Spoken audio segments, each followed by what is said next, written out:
chance to hear Brother Ren sing, and then we gonna shout out all the fans.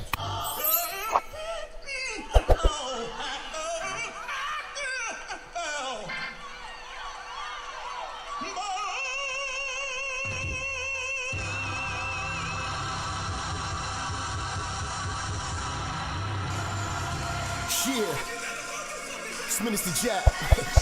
You already know, man. Church is definitely in the building. They fucking with me though. Alright, let's do it. Church check in, church check in, church check in, church check in, church check in, church check in, church on the bitch. Yeah. Church check in, church check in, church check in, church check in, church check in, church check in, church on the bitch, church on the bitch, church on the bitch, church on the bitch, church on the bitch, yeah, church on the bitch, yeah, church check in, church on the bitch, oh, church on the bitch, yeah, church on the bitch, church on the bitch, church on the bitch, hey, church check in, let's go.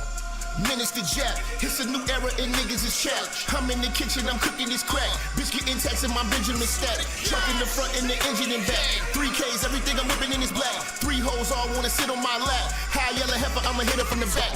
This is a fact, I'm taking your bitch, I'm not giving her back. Bitch got some kids, I'm not dealing with that. The back of her throw where my children is at, that was realer than that. Her mama's a hoe and her sister's a rat. The head was amazing, the pussy was trash. Run up on church and that pistol gon' blast. Get your ass body trying to get to this bag, nigga, church. Church check in, church check in, church check in, church check in, church check in, church check in, church on the bitch, yeah. Church check in, church check in, church check in, church check in, church check in, church check in, church on the bitch, church on the bitch, church on the bitch, church on the bitch, church on the bitch, yeah, church on the bitch, yeah, church check in, church on the bitch, oh, church on the bitch, yeah, church on the bitch, church on the bitch, yeah, church on the bitch, listen, church check in, let's go.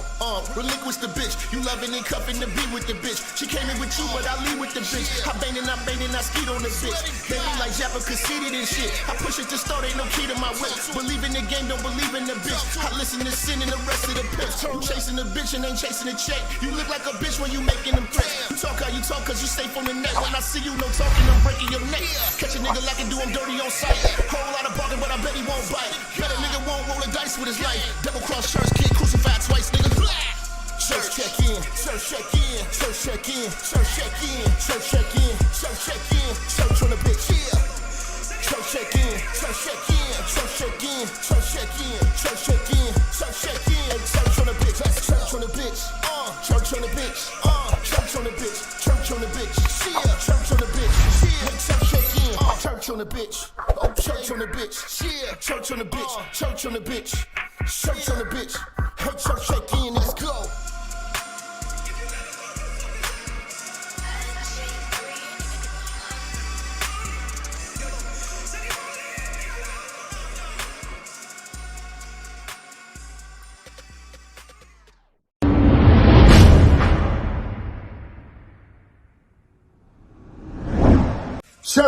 Church, check in. It's your boy, Minister Jap. Listen, I know y'all been looking for me, but at the bottom of this video, in the description section, you'll see where it says follow me. You can follow me on all social media platforms. You know, make sure you click the links in the description so you can get in touch with me and get in tune with everything I post at all times. You never know, the haters might try to take us down. Also, make sure you follow my backup channel, Minister Jap Church Media. Follow the channel now. We are not going nowhere. We're here to stay. Make sure y'all paying attention. Church on the move. Peace.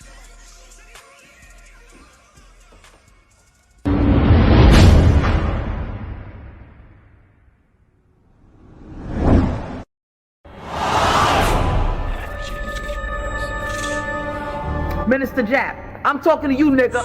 Yeah, I got a kid. I got 2 daughters and a son. Yeah, man. Black women are bad mothers. And that's why you having a baby by the motherfuckers you had a baby with is your fault. That's why you being a single mother is your fucking fault. That's why being a baby daddy ass nigga is your fault. Live from the church. Church check in. It's Minister Jap. Black women, they're some of the most worst bitches on with money, but yet they're still taking trips and they look fly doing. They are the flyest, brokest bitches you're gonna ever deal with. On Minister Jap TV. Church check in, man. Church check in.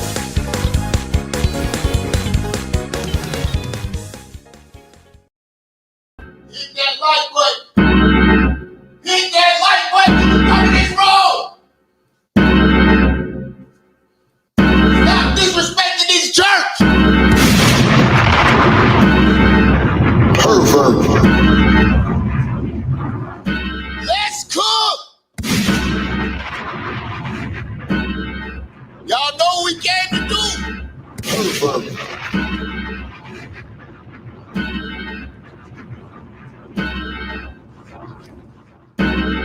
We here, nigga.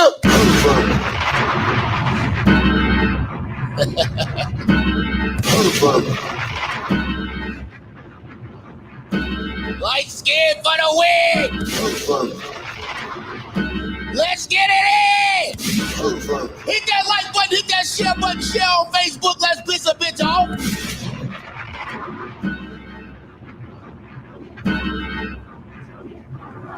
All right.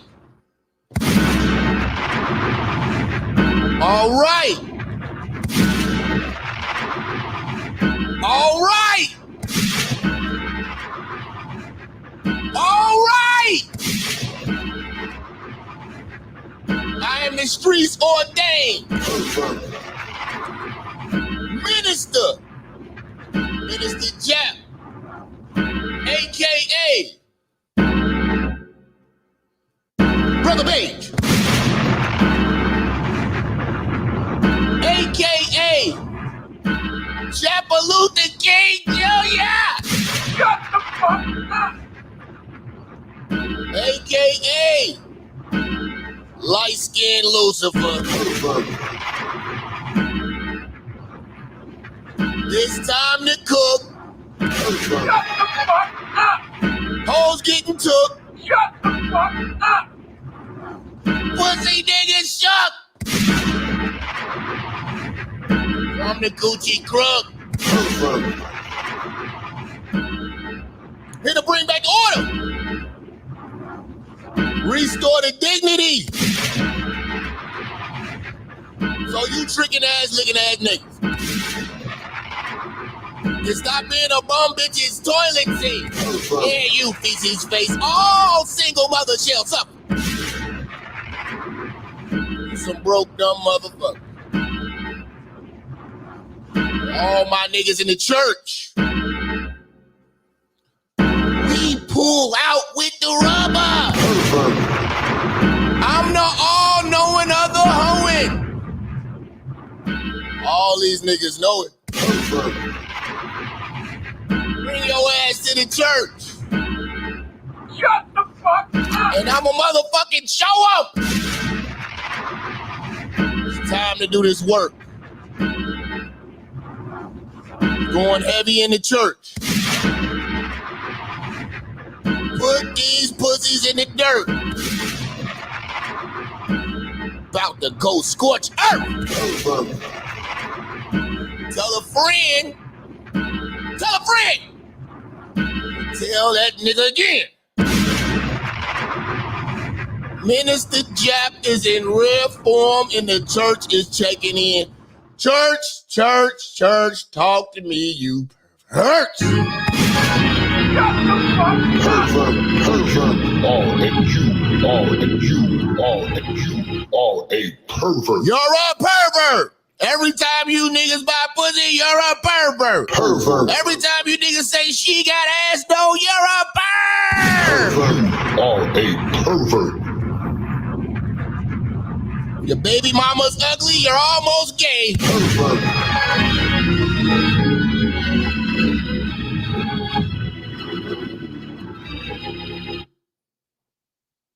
Do not show me a picture of your baby mama. A lot of you niggas talking a lot of spicy shit.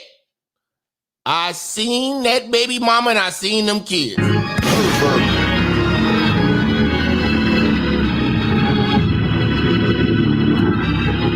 That ugly gene is dominant. Leave me alone.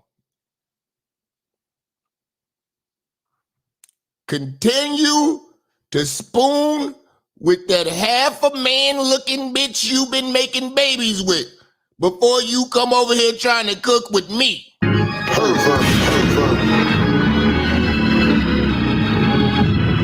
I will embarrass you. Worse than the embarrassment of you walking around with that bitch. Hallelujah.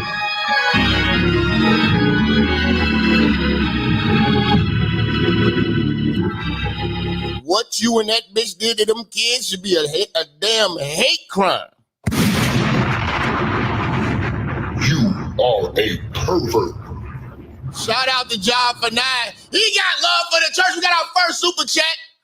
Hallelujah. Pervert. Shout out to the chat and the mods.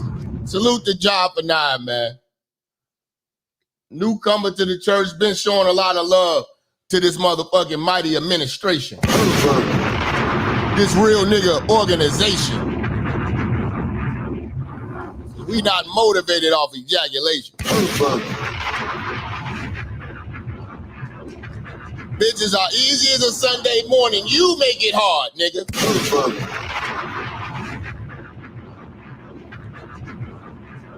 You're chasing bitches and they ain't chasing you, you need to improve.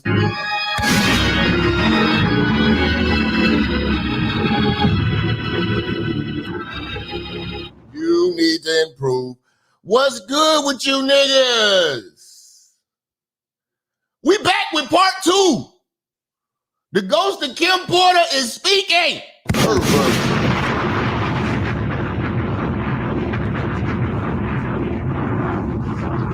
We are waging war with all these butt plug warriors, butt plug thugs.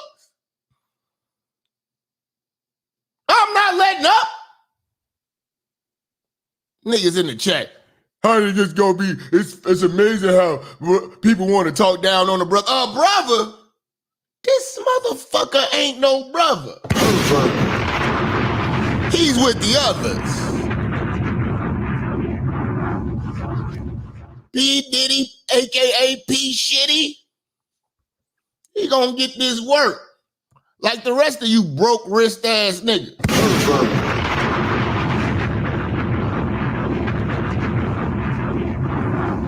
I'm telling you right now, watch these niggas that be crossing their legs, man. They got the swagger of a damsel. Watch these niggas, man. Watch these niggas that think it's amusing to sit down with rapists. Pervert. Watch these niggas, man. Watch these niggas that support sex offenders that's on the registry. Pervert. Watch these niggas, man. We do not speak that language. We don't.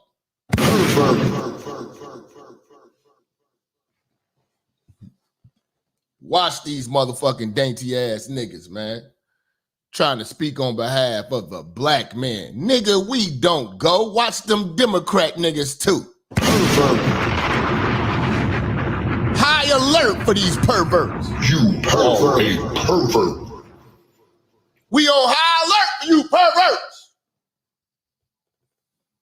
Now we back with part 2. Part 1 was a classic.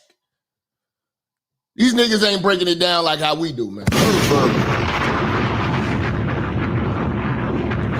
Look, man, we almost at 200 something motherfucker, 250 in here.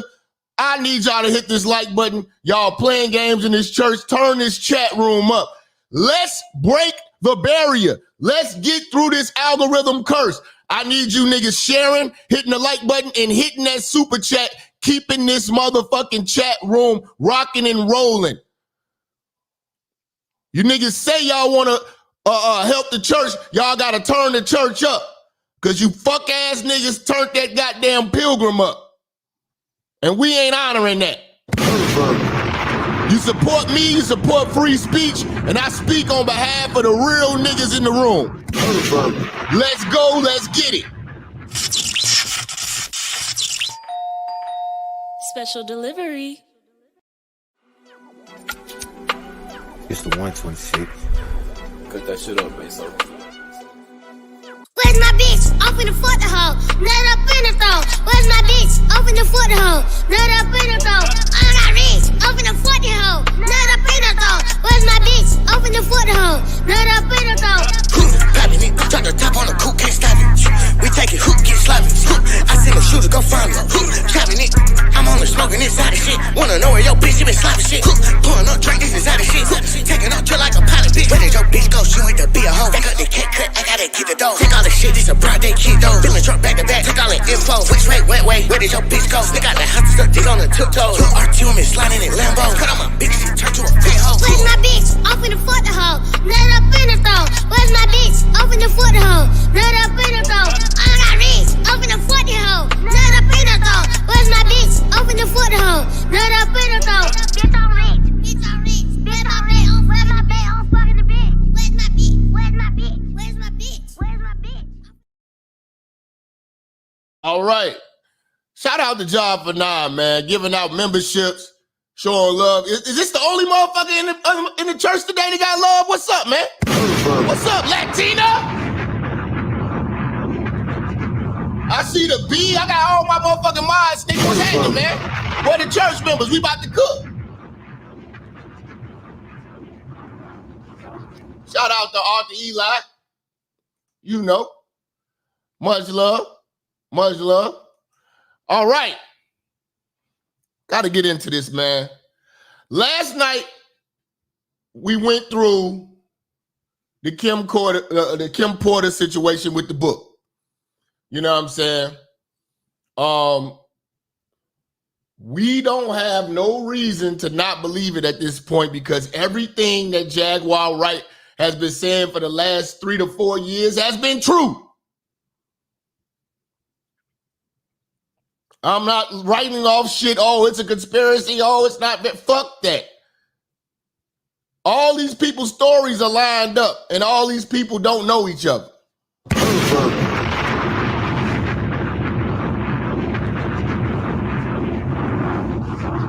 God damn, I look good.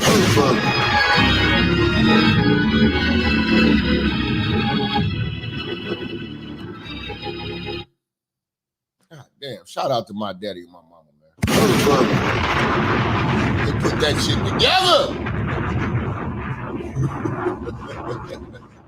But yeah, man. Puffy is a wild nigga, man. You know? This whole shit, really, all of this is him to hide the fact that he was a gay man. I thought these people were so proud and it was such a good thing to be. But he's willing, say, Arthur Eli, happy birthday to you, fam.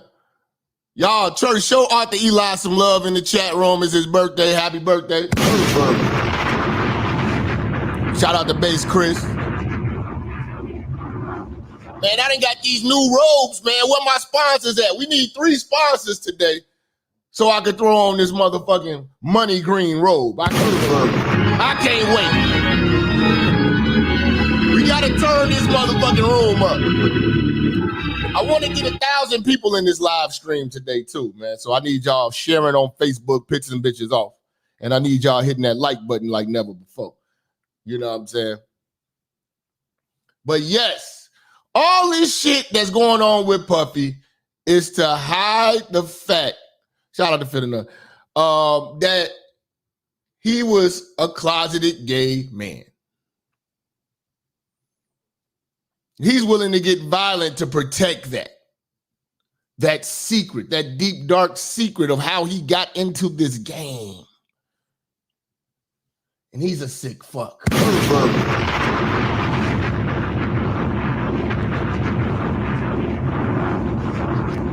He's a sick fuck. And we don't have any sympathy or empathy for perverts.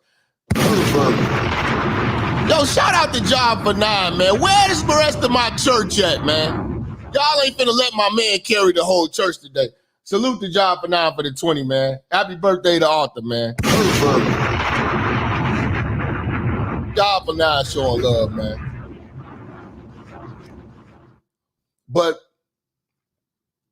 this deep, dark secret that he's been trying to hide, he's willing to kill to hide for. He's willing to steal to hide for. He's willing to backstab, lie.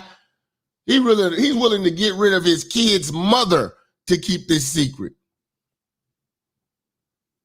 And that's why this case is so important. This is actually an important case because We, the people, did not know how devilish the music game and entertainment game and how Hollywood, we had ideas, speculations, and everything. We never had confirmation. This will actually give confirmation. Pervert. Oh, shit. Shout out to the Tim Reaper, man. With the $100 holla, our first sponsorship. We need 2 more. I'm going money green. I'm going money green, straight like Darn Magic Wine today. If we turn this bitch up. My man say match up or ante up for the church. We need the road minister. Just 2 more sponsorships and we there. I got you. Salute to the Reaper, man, leading the way. This motherfucker is doing all of this shit to hide his homosexuality. And hold on, let me slow y'all down. If you don't got 3 to 4 hours to be here, you should leave here. Because we about to go in, man.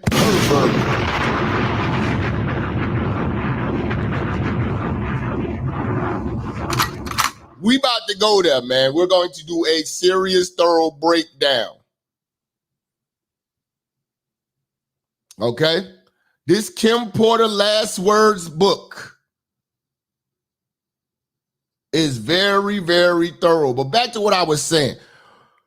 This trial is very important because we're going to finally get confirmation from the information that we always been speculating about.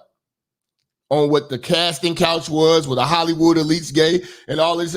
We'll get confirmation if this goes to trial, if he makes it. See, this is what I'm saying. There is a big, big possibility that he won't make it to trial. P. Diddy's life is on the line because these people's secrets were on those tapes and in that house.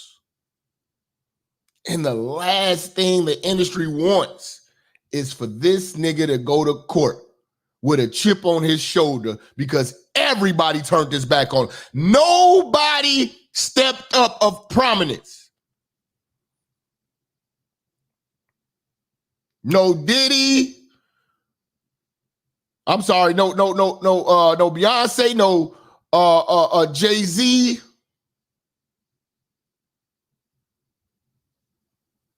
No Russell Simmons, no Leor Cohen, no, what's that nigga from Interscope, man? Not Todd Makowitz. God damn, what is that nigga name from? This shit just slipped my mind. What's the nigga from Interscope with Dr. Dre? Shit, Dr. Dre ain't stepped up. Snoop Dogg ain't stepped up. Jimmy Iovine, yeah, him. I mean, none of these people have stepped up, man. David Geffen, you know. Is Barry Hankerson still alive?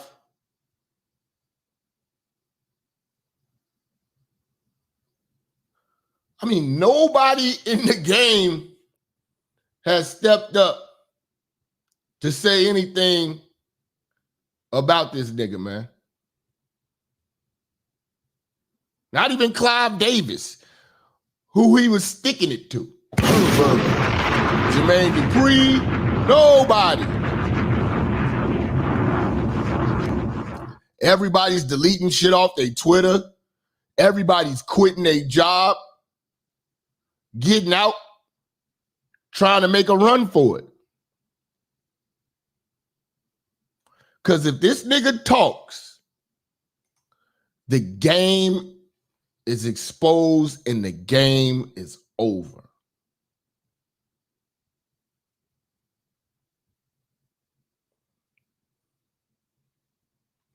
The game is exposed and the game is over, man. What's dude name? Kyle, what's his name? Shit, Steve Rifkin ain't said nothing. What's that other black nigga who used to be with Russell Simmons? God damn, what the fuck is his name? I met that nigga too. Kevin Liles. He ain't saying nothing. He quit.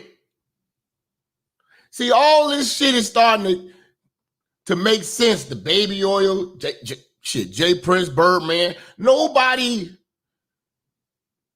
got nothing to say.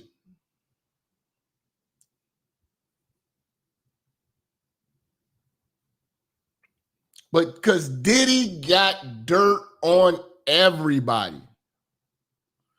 TD Jakes left his church. Shout out to Nomadic, man, for joining this church. TD Jakes left the Potter House.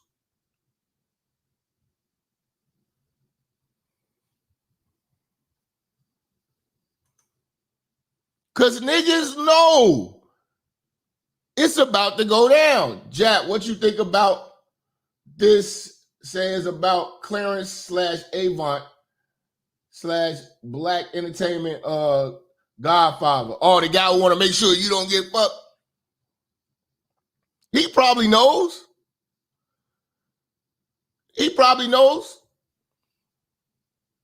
I know who you talking about, that nigga that did that Netflix documentary, that old nigga.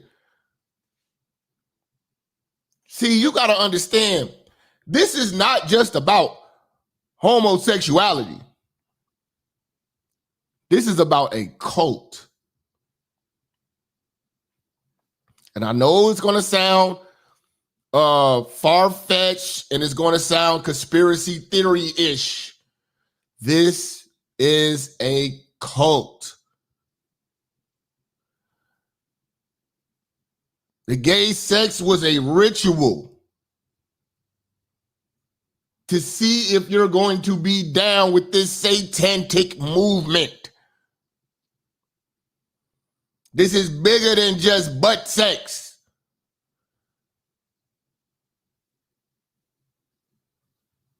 This is the rewards of the devil. They are doing the devil's work.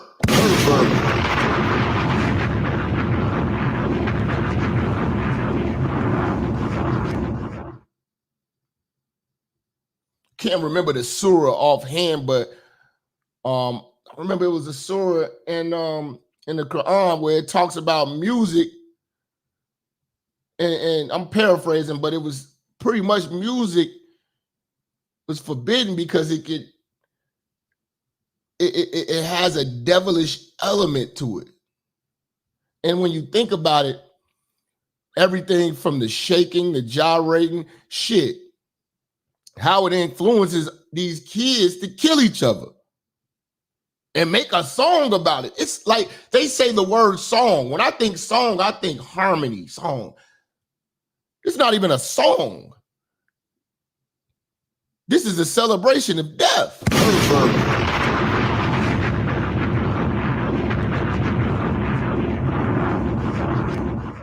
Shout out to who we got? Sherman Hall with our second sponsorship with a $50 holler. We need one more, and I'm throwing on this robe and I'm preaching to death. If you don't want your minister dancing in the videos, legs crossed, wrists broken, kissing, men's, come to the church. Because I'm not sitting down with bleep. Sounds like clown shit to me. I don't know where niggas was raised. It ain't never been that serious for me to be fucking with the gay.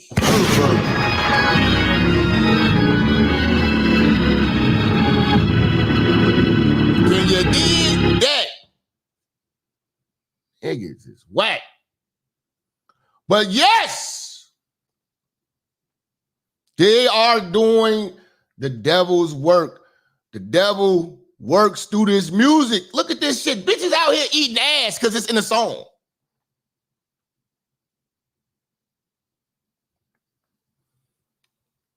You're not gonna say hip hop influenced. We would, like I tell people all the time, I'm real about it. I love rap music. I did it for years and all that shit. Shout out to Championship Game. All right, I'm gonna throw on the robe. All right. On the road, we need the Dynasty intro. Oh, y'all want me to do the Dynasty intro? Y'all niggas ain't shit. All right, I'm gonna put this hot ass robe on in a second.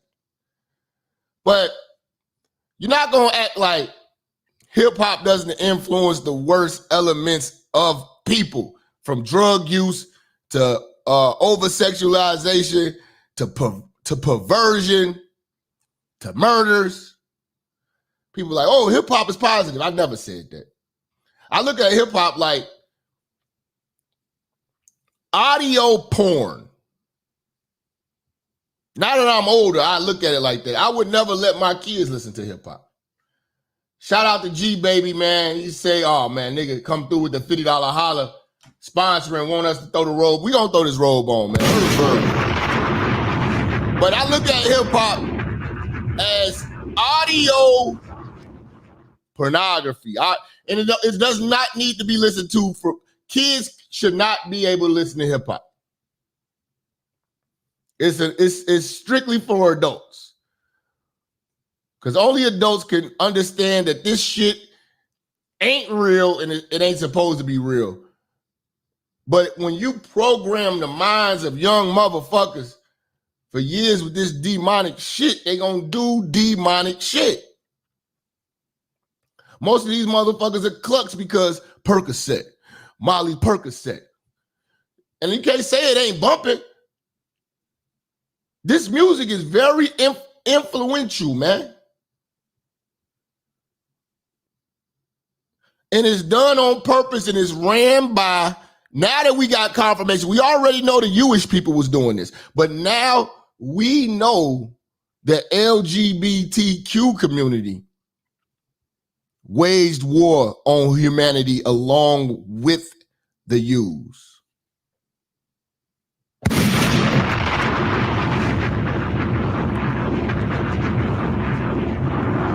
And that's why I'm against all broke risk energy, nigga. Let's get it, nigga. Robe time, nigga. Let's go. We gon' hit him in his face. 4, 5, 6, hit him in his face. And I feel bad for that little boy. I popped his head like in the cave. Yeah. Turn me on hoods on. Baby J, 4, 5, 6. Fake the RT, cause he sound like a V6. Straight for Birmingham. That little dude ain't hear no shit. Just got my mama test. I could go ice on my wrist. Supposed to play with crayons. No controller, we got sticks. You know I have remote. Don't make a move, you better not flinch. Slide down once a star. Go with your move, he round the bench. How he be with me, but his pockets full of lint. 10 toes in the mud. I've been dating since I was 6. Grew up rock steppers. Free my arms behind that fence. Hell, you ain't talking money. Keep my name from out your mix. He thought he had some tea, but he really smell like piss. Respect to all my elders, but his mama smell like shit. Don't play with all that diss, walk him down with that switch. Lil' dude like a clown, see his interview on Twitch. How he take a shot and hit the goal, you know he mean. Put a belt to straight the ass, you know we ready to crash. Okay, with a push out the man, pull off, I'm scream through the dash. Please don't think we country, cause you know we known for taking them fast. Scream and love it village, yeah you know we known for acting the ass. Man, fall on RT, you know we stepping on shit, you feel me? Yeah, long live the members, long live the Glock. Fall on RT, got shit on me, you feel me? Yeah.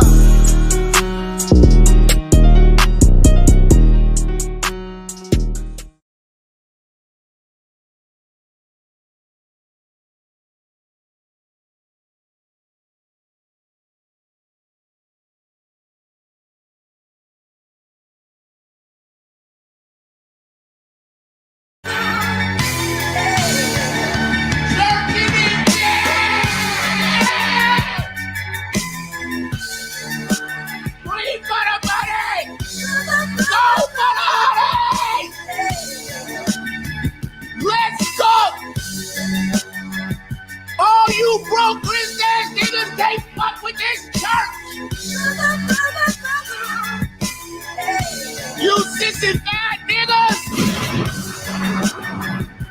Check in with the church.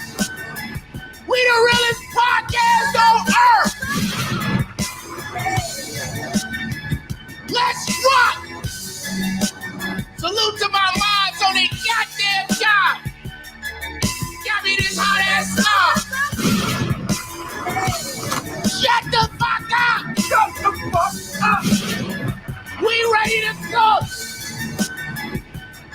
I baptize you niggas in the name of the game. You lame ass niggas, you can't handle this shit.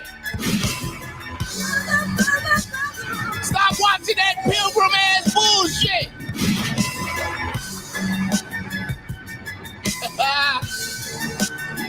You niggas are fucking tired.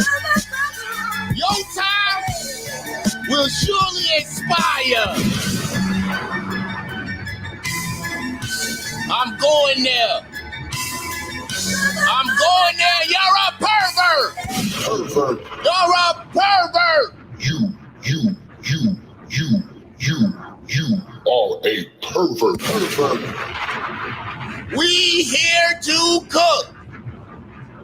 You don't got 3 hours to fuck with me. Pervert. Watch the replay, nigga. And stop hiding me from your household. Pervert. Scared you gonna lose the bitch because you telling her you watch the church. Stop it, nigga. Bishop Jap Don Juan. I told you green for the money, gold for the honey. Salute. Salute to the Archbishop, goddamn. Pervert. I saw this pretty motherfucker, I had to have it. Catch me walking down goddamn 87th Street with this bitch on today. Pervert. Who is this nigga out here cussing out hoes on 87? Me, goddammit. Pervert. I'ma cuss a bitch out. Like I said, it's hashtag TBAS. These bitches ain't shit. I know we had a whole bunch of other movements, and they failed. This is flawless. Pervert.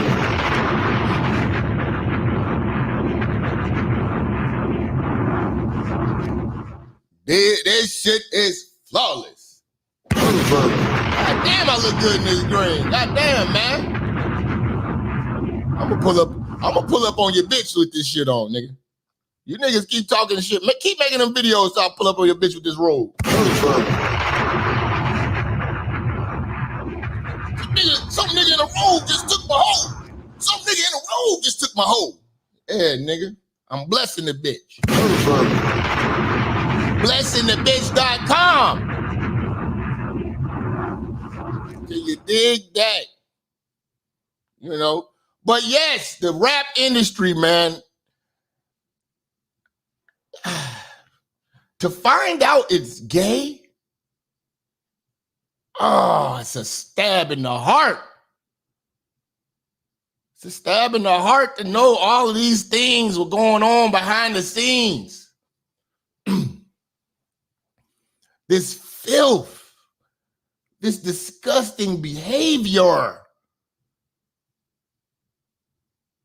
You know? Nothing we could ever respect. You know? And for those who saying the book is fake, no, that book is fucking real. Because everything that's in that book lines up with what these niggas, Gene Deal and Jaguar Wright, have been saying for years. That fell on deaf ears, and the people who doubted them was black folks. I'm gonna tell you something, and I want you to really, really, really take heed of this. Black people don't believe black people.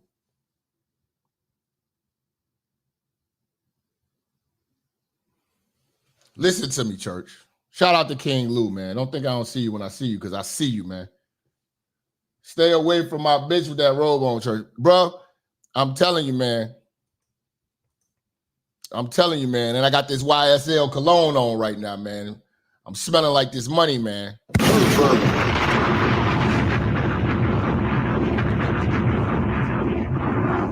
You better register. You better register the bitch on Hide Your Hoe.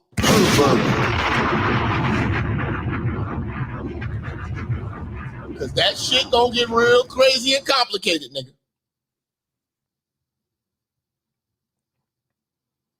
Now, back to what I said. Black folks don't believe black folks.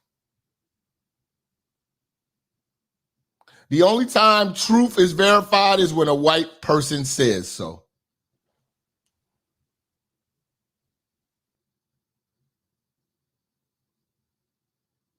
Have you noticed that? You could be on to something, but until a white person says, yeah, that's true, niggas will believe it. Just like you fucking fuck niggas did with the manosphere with that white woman. You didn't believe in the things that we were saying. You went against the things you said. You went against a gang of your own brothers who were speaking this truth. And then when the white woman said, yeah, you know, it's true. That is the inadequacy of you.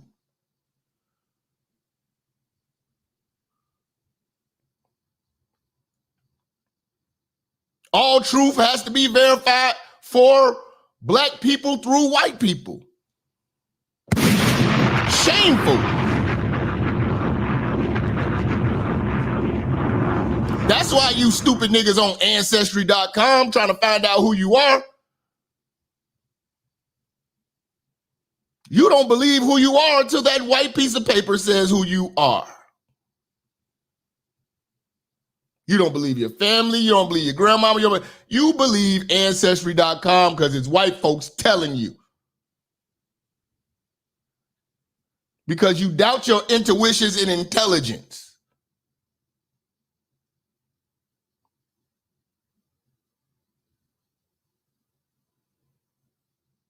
Niggas don't believe shit until it's white verified.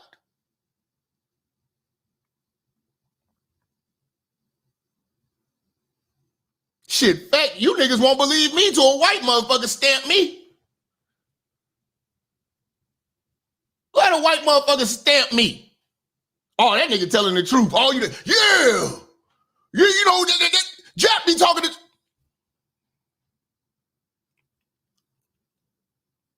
When every barbershop in America know I'll be talking the motherfucking truth. It's only debatable when it's amongst black folks, but when a white person says, yeah, that's facts. Fix your mind. Free your thinking. Shout out to Arsenal Shogun, man. Yeah, Diddy's a sicko, bro.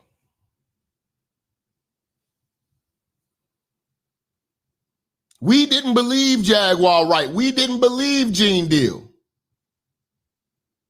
It takes the court systems to prove what they said in their claims to be right for you to say, oh, that's a source. Not the niggas who was around this shit and experienced this shit. They're not sources. All of a sudden, inexperienced white folks who wasn't even around are. Thus, just stealing things. The Pilgrim.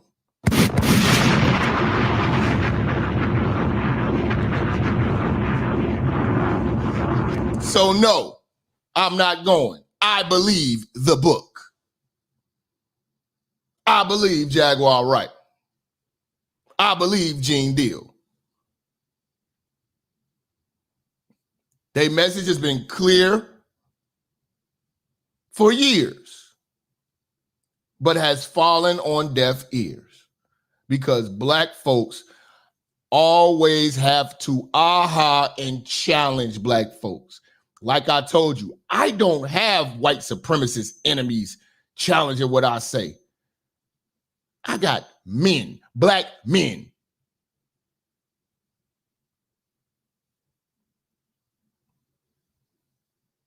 that are the immediate opposition to this truth that I speak daily, consistently,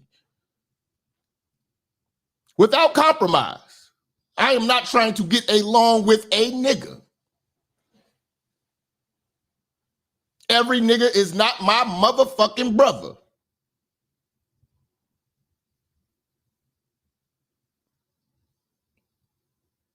I've already drawn my line in the sand. And I ain't motherfucking playing. God damn it!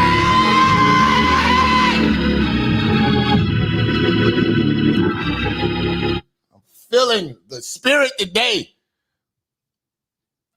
But Diddy, man, I'm just curious to find out how many of your favorite rappers got their cheeks clapped for a record deal. The truth is coming out. See, now y'all gonna see when we say it, they don't believe it. But okay, we're gonna let the white man speak. Let the white man say it, and now it's gonna be facts. Party within a party. Like, you know, everybody knows about his famous white parties. It would attract people like Leonardo DiCaprio, Paris Hilton. No. They talk shit when the church or any other black man or any black person, black woman say anything about this shit who's done research. It's not true. It's speculative. Where are your sources? You know what I'm saying? They don't do that to white folks. So when a white man said, let it be facts. Mariah Carey, you know, a whole crowd of well-known people. Howard Stern would be there. But what maybe they didn't know about. I heard a story about Tyrese, how he got, I forgot, was it the movie Baby Boy? It was him and another motherfucking, I think his name was it Spanky the comedian? Was it him? And they propositioned him to do some Diddy-fied shit to the producers. He declined. Tyrese went in that room and got that motherfucking role. Y'all remember that?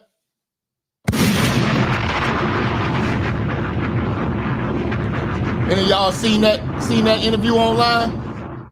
I remember that. You see him hugged up with Tyrese. Got to keep an eye on that nigga, man. He cried too much. He crossed his legs. You know what I'm saying? You know? Y'all, I think it was Spanky the comedian. Y'all all saying y'all remember it, but I ain't seeing y'all confirming the name. Who was the dude who said he auditioned for Baby Boy and they tried to make him do some gay shit and he didn't do it? But Tyrese did. I know y'all gonna pull it up. Y'all part of the research team. It was Spanky. Okay, I know what I'll be talking about. And maybe you don't know about is that there would be a party within the party. As the night wore on, these sort of A-list names would. So when you see a white man, hold on, let me slow these niggas down. Because didn't I tell you? Information is not verified till you see a white man standing. So you see this white man standing next to the New York Post, you feel more, it's more factual. As if these motherfucking publications ain't ran by the Jewish and they haven't lied to us from everything from the Hunter laptop,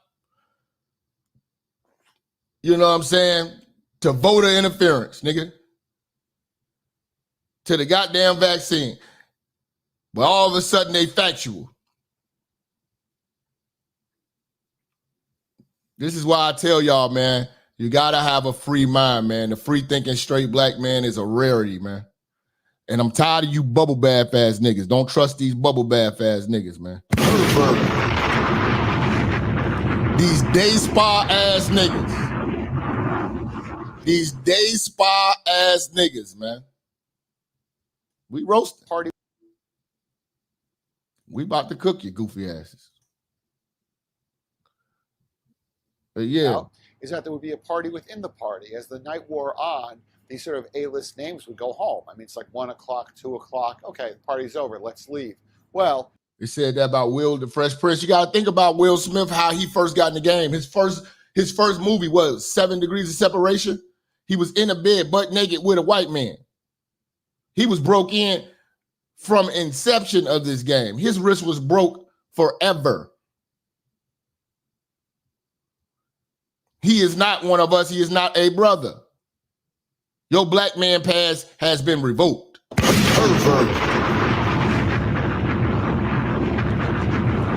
Oh, you hating? He getting bread. If that's what it takes to get bread, have at it. And I'll be a hater then. Because I do not rock with no Geechee shit. No glitter bug shit. None of that cupcaking shit y'all niggas is doing, man. I'm watching you niggas compromise. Fleece Johnson on the couch ass niggas. We watching. I'm never letting it go.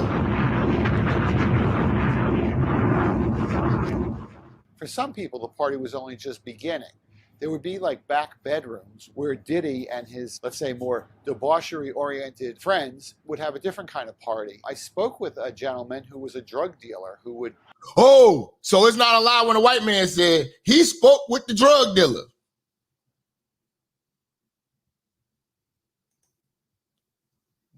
You know? But if this would have been a black dude, y'all would have said he was lying. Kind of party. I spoke with a gentleman who was a drug dealer who would deliver drugs to Diddy at the legit white party and at the other party. And he recalled a story in which he went to make a drug delivery, knocked on the door, Diddy answered in his robe, brought him back there, and the guy, did what he did with the drugs. They did the drug transaction. And he said the shocking thing to him wasn't that there were drugs or that there were, naked ladies or naked men or, all kinds of powders laying around. What was shocking to him was what he saw rappers doing. He goes, I saw rappers doing things I never expected to see, and it totally changed the way I look at them. I guess he's saying there was male-on-male sex among rappers, which not everybody knew about. Diddy was not. See? Oh, but the book is faking. These people lying, they hating. How you doing this to the black man? Oh, we let the white man say it and let you believe it now. Involved in that. I mean, he was still in his robe, doing the transaction, and they did what they did. The dealer looked around, and he was taking it all in, and Diddy said to him, hey, do you want to stick around and party? As the dealer told me, he said, nah, I'm good, and he left. He said it just wasn't his. So the dope dealer don't even want to fucking kick it with Diddy. He know the nigga is freaky.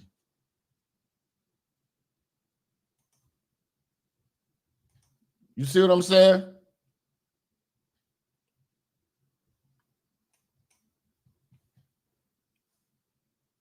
Hold on, man. Why is this shit frozen like this now?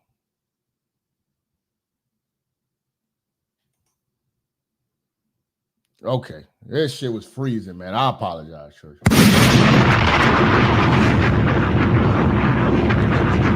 Say, Rob Walsh comes through, says, I worked at Atlantic Records in New York City, 95 to 99. You got to see most of the people mention lots of weird vibes. Wow. What was Atlantic under? Was that under Sony? Or Warner. It was under Warner.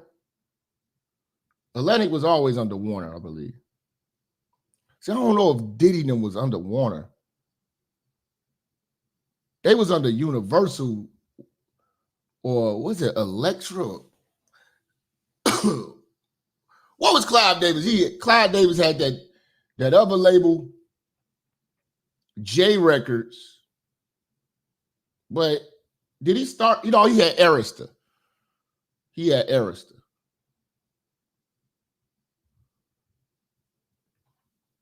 Okay, hold on. Let's see. Shout out to Job for 9, man. What bro say?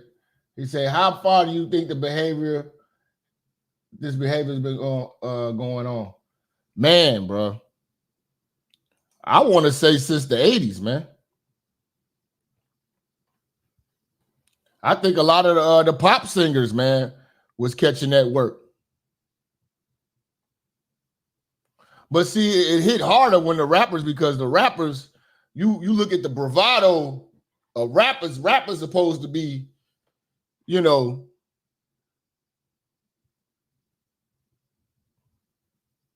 like extremely chauvinistic, you know. I think that shit was happening since the Nilly Vanilli days.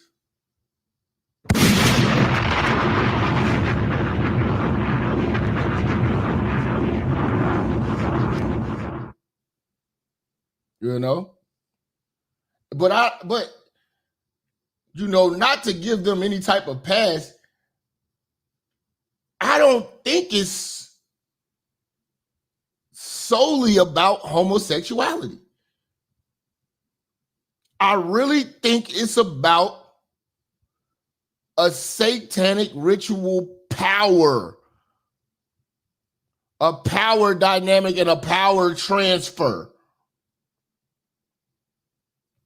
I think that the industry looks at gay sex like how La Cosa Nostra look at cutting the blood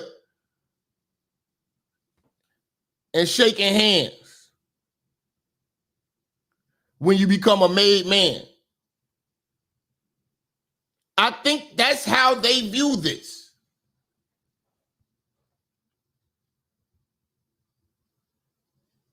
I think that's how it's sold to these other artists.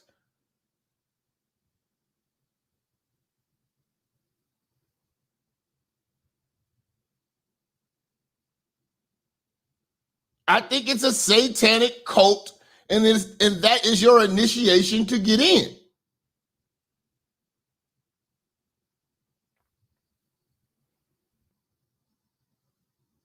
And Kim Porter had to go because she knew these secrets, man.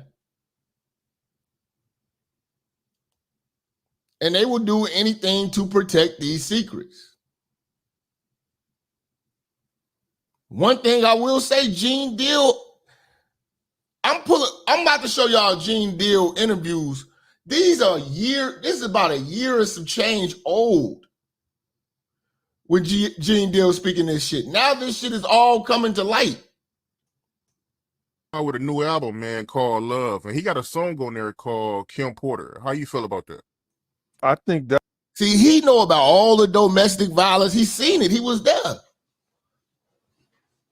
Diddy just dropped that album that Lil Rob produced, and he gonna drop a song called Kim Porter. See, Diddy is the type of nigga to kill you and come to your funeral and speak, hug your mother, and carry, and be a pallbearer.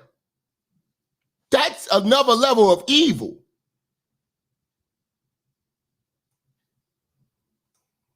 That's probably a great thing to do.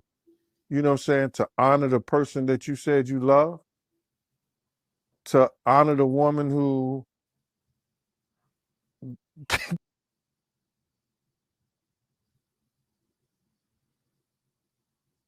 Hold on, man. What is this shit skipping like this?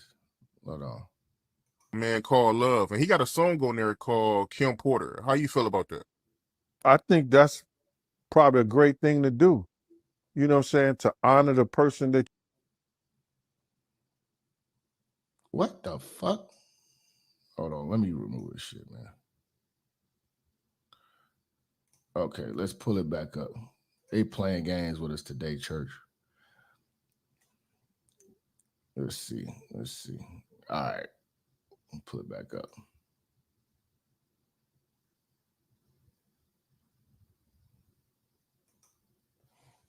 Man, called Love, and he got a song on there called Kim Porter. How you feel about that? I think that's probably a great thing to do. You know what I'm saying? To honor the person that you said you love. To honor the woman who gave you a scar on your wrist for the rest of your life that you could always look at and remember. You know? If you watch Gene Deal's videos, he tells you about a fight that Diddy and Kim had, where Kim had to grab like a corkscrew and cut him to stop him from beating on her. Diddy was a monster. You know what I'm saying? But he gonna always remember her. Kim was who Kim was. And then if he ever try to forget her, all he had to do is look at his wrist. What you mean by that when you say that, you know, Kim Porter gave Puffy a scar? When they were at home at Kim's house on 110th Street, he wanted to, you know, put his hands on her in the wrong way. And Kim took one of those corkscrews and ripped his wrist up and hit an artery. And when she did that, he had to rush over to St. Luke's Hospital. I met him over there to the hospital. It was me, him, and Kim in the hospital when he was bleeding like crazy. See, this nigga is a nut, man. You know. And y'all remember everything that we was going through in that book. You know what I'm saying? Like, Kim knew he was gay. And Kim was a toss around in the industry. She not innocent in this shit. She was wild.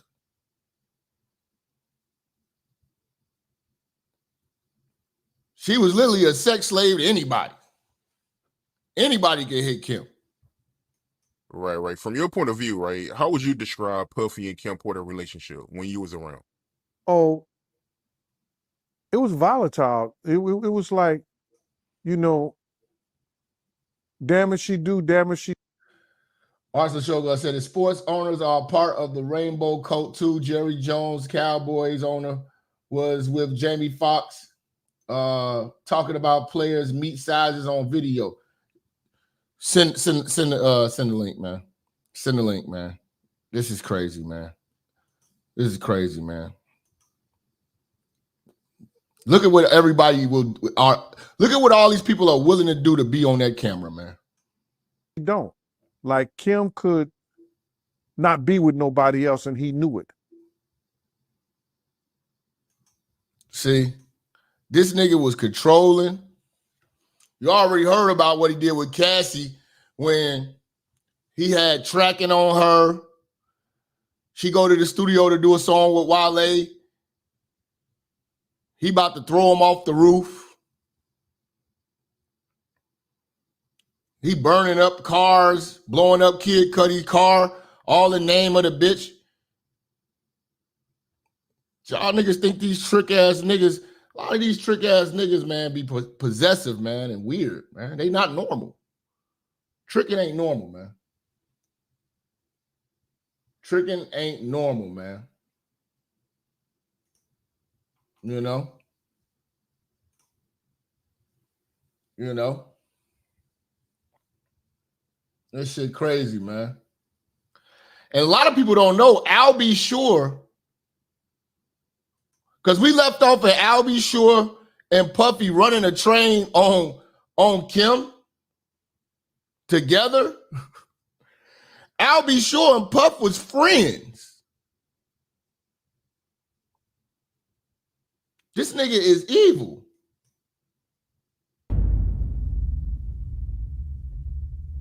Insinuating that Diddy had something to do with him getting in the coma? Man, I don't know if Diddy capable of doing that. If he capable of blowing people's cars up. If he capable of. This is years ago, before the lawsuit and all that shit. So everybody, oh, the book is fake. This is fake. Nigga, this shit is lining up. I'm about to stop. I'm done with all that shit calling people conspiracy theorists. These motherfuckers are on to something, and I'm gonna listen. Giving, what's that guy named Machine Gun Kelly, drugs to have him butt naked in the window dancing. That's his own artist said that. I ain't making this shit up, bro. You ain't hear his artist say that? Machine Gun Kelly said, yo, the nigga gave me something I smoked. It was called the Snoop Doggy Dog. They told me only take 4 hits. I took more than 4 hits. I was butt naked and dancing in front of his window. I was like, is he capable of doing that? That's crazy. See, that's what I tell you motherfuckers, man. Getting high with these goofy ass niggas, man. Fucking crazy, man. I wouldn't even drink in an industry party. I'm coming through like this. I ain't drinking with you motherfuckers. I go drink with my friends and family before I fuck with you niggas. You niggas are crazy. Yo, anything is possible, man. But I would wonder, how did he get that close to Al to give him anything? Or who did he give something to get at Al to make that happen to him? Because Diddy be buying off doctors. He be buying off the forensic people, buying off the goddamn, the coroners, you know what I'm saying? Like Diddy is a real sophisticated gangster with his gay shit, man. You know what I mean? Because, you know, him and Al never been the best of friends. He had motherfuckers think that he had. Now, in that book, they say that Al used to be friends with him back in the day, but these come from the Uptown Records days. I'm pretty sure they fell off once he got with his girl, his baby mom. Adopted Quincy, and he never did. Al was never out of his son's life. I knew Al way back in Mount Vernon. He used to wear leather pants and 100 degrees. I'm fucking with Al. I knew it way back then, though, man. Al a good dude. A good dude. You know what I mean? You know what I'm saying? So if Al got something to say about that's happening to him and Puff has something to do with it, trust and believe. See, the survivors are coming back to hunt him. Al B. Sure is coming out with a tell-all too. You not gonna believe that when Al B. Sure drop his shit? Oh, we gonna be right on the case.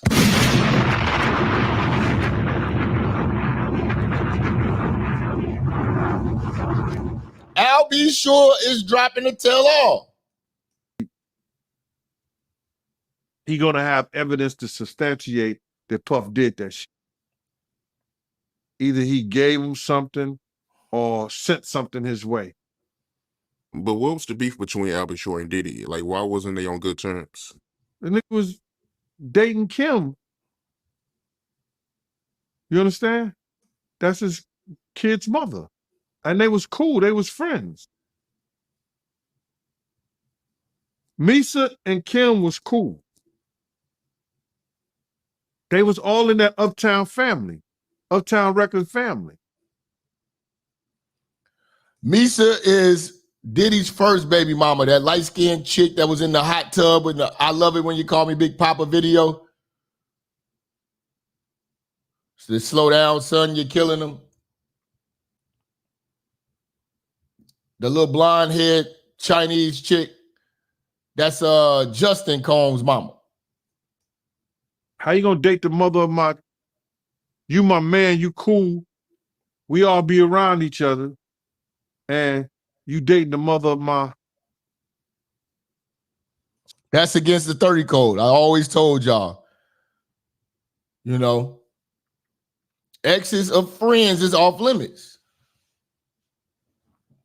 You niggas can't handle no code. Take your ass over to Patreon and get a load of that 30 code, nigga. That's mafia rules, man. We don't even fuck with each other's side bitches, nigga. That's mafia rules. That's how you keep the brotherhood tight. son. Alan never go try to date Misa. You know what I mean? Because he got a Yeah, code. that ain't cool, man. But you can tell Albie Shore he don't like Diddy, man. You can tell he got a disdain for Diddy. No, he don't. He don't. Because Andre Harrell did some snake shit and nobody never know why that he was doing this. He was giving all the props to Diddy from artists like Jodeci, Mary J. Blige. He was making like that he was the protege that brought them to the excellence that they were.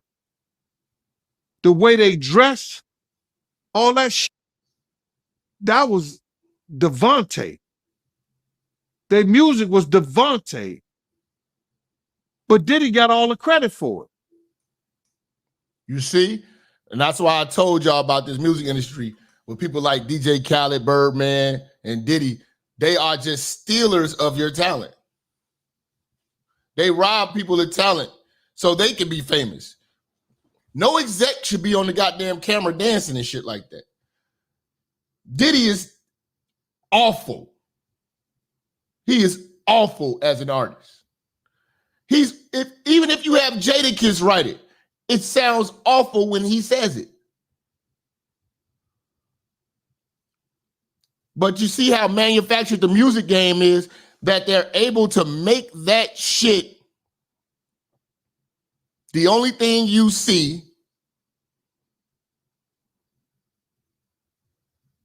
dress it up, just like how they dressed up Kamala, you know, to make you believe that this is great, great shit. Same way with this goddamn algorithm in YouTube. Reason why you fucking clowns are sitting around there politicking with that goddamn Pilgrim. And I'm not letting up. Foot to Pilgrim's ass. Shout out to Chairman Mo out that motherfucking, that Tokyo, the Chicago outfit executes people for messing with members' women. Yeah. Dude, you don't do that. Only time you fucking nigga bitch is if you can't stand him and you want some smoke. If it's beef. I understand that. I've been there.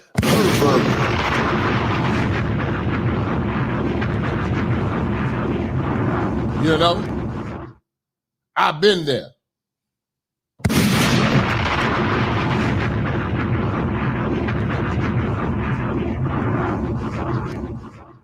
But other than that, nigga, you don't even be fraternizing with your man's side bitch or your man's ex or your man's baby moms. Fuck that, nigga. This is our role, man. When you say fucker, I say fucker. She's an enemy to you, she's an enemy to me.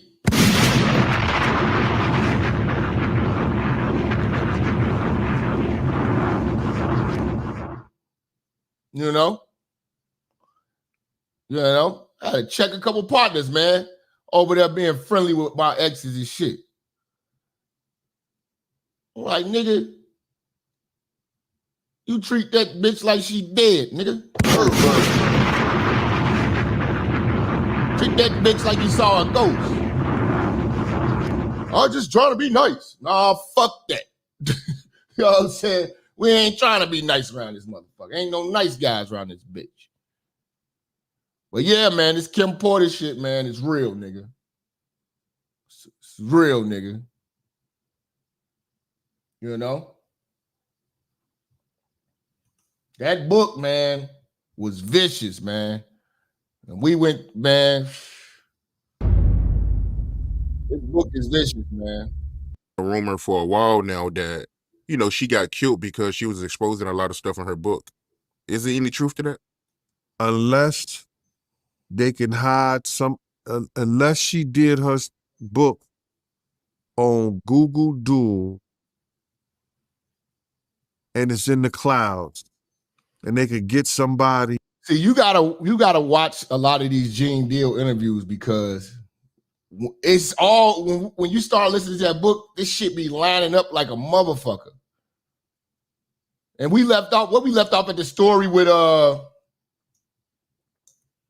what we left off with the story of how Diddy pissed in the damn ginger ale. Gene told that. I heard that story before with Gene years ago before that book dropped. So I'm a believer. I don't give a fuck what nobody say. To get it out of there, she ain't got no book. It's just a conspiracy. Kim, it was alleged that she did have a book and that her book was about to come out. And she was talking about all the perils, everything that she went through in the music business and with Diddy. See, they already was speculating on there was a possible book when she died. Now it's that time. Because Diddy money is too tied up to go after individual people right now.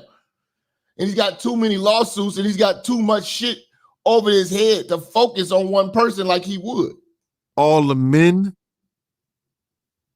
that they slept with together, because they slept with men together. Sick. There were men that they slept with together. There were swinging times that they slept with together.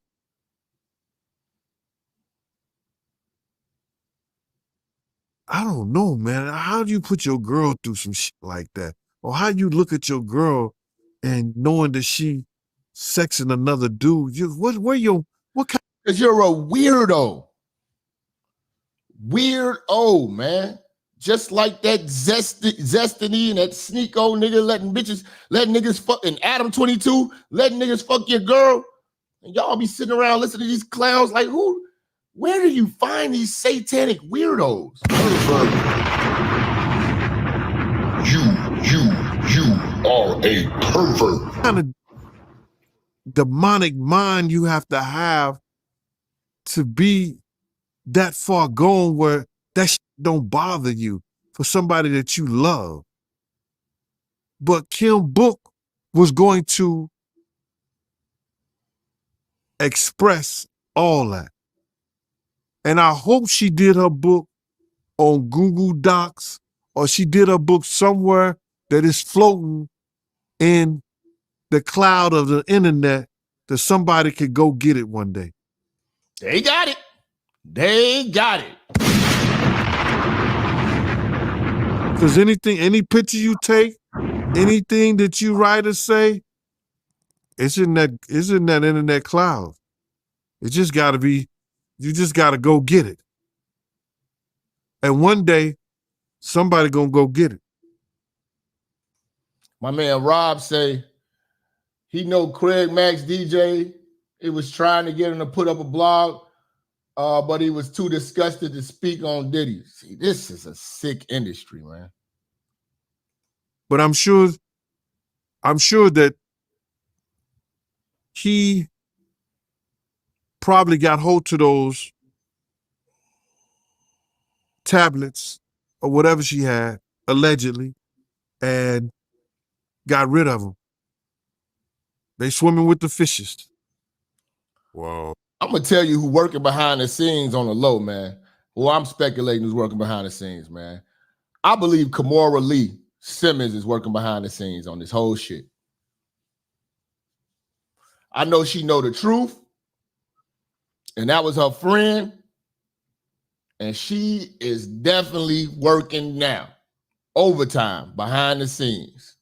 Oh, man, so she was about to expose all that in her book, them sleeping with men together.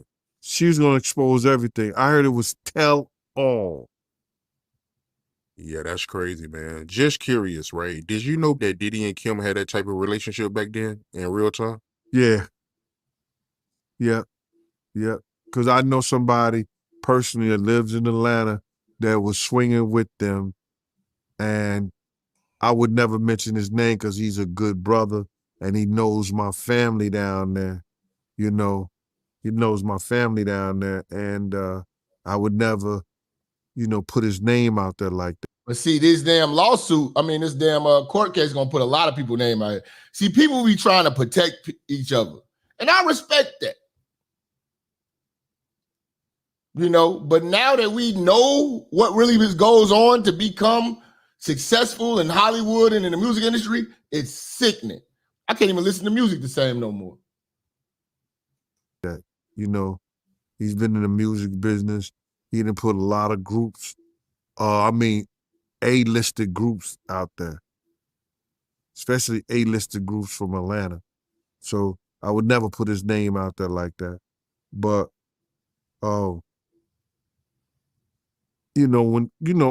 I got the key. I got the pass key to everything. But then when they needed more ice or they needed bottles and stuff like that, when I used to go to the door and I knock on the door and they open the door and then my nosy. Y'all think he talking about Jermaine Dupri? That's what y'all saying in the chat. Y'all think he talking about Jermaine Dupri? Could be, man. Or Dallas Austin.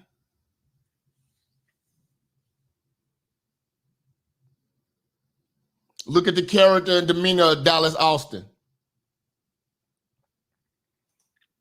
Dallas Austin got the set baby face, probably. Dallas Austin got the same swagger and demeanor as Farnsworth Bentley.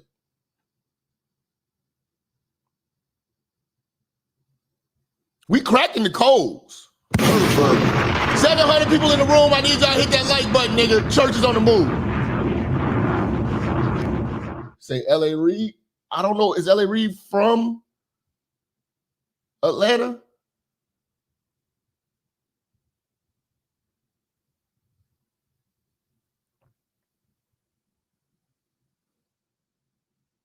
Dallas Austin, man.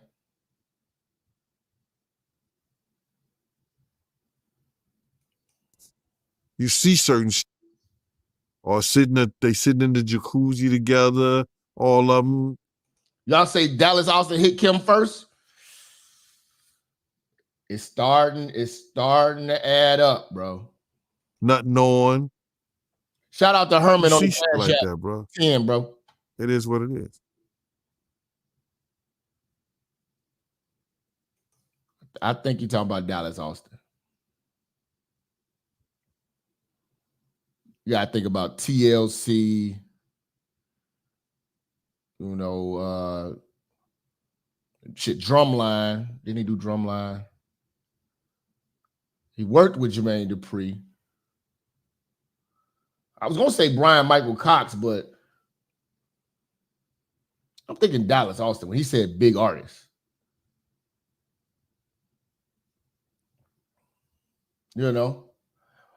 But we've been doubting Jaguar Wright for a long time, man. Jaguar Wright was right. And she breaks this shit down, how this whole shit started with Uptown Records and Diddy having his butthole tampered with.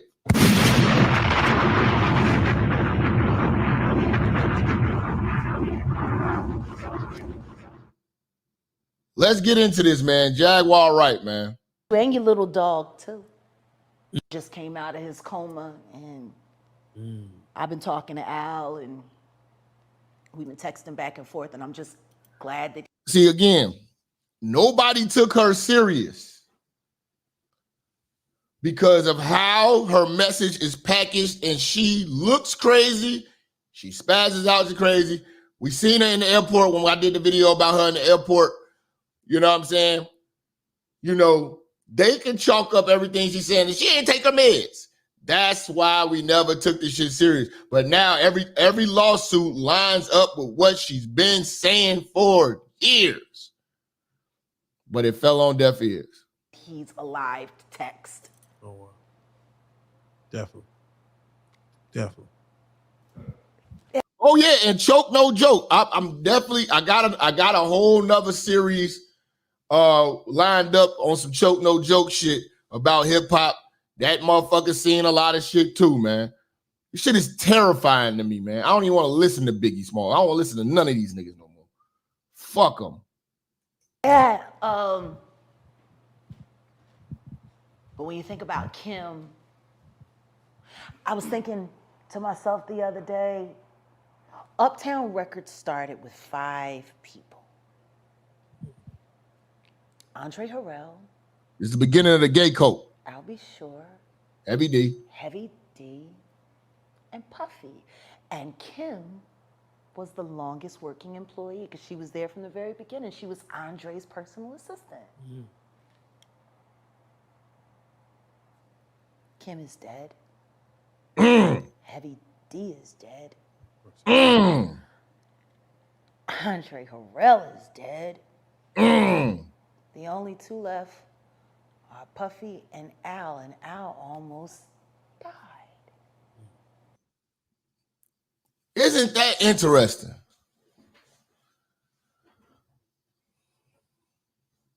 If Puff plan would have worked how he wanted to work, everybody from his past would have been erased. See, that's what happens when these closeted homosexuals try to hide what they are. They try to erase their past. This is why I say he's worse than R. Kelly, because he's eliminating people.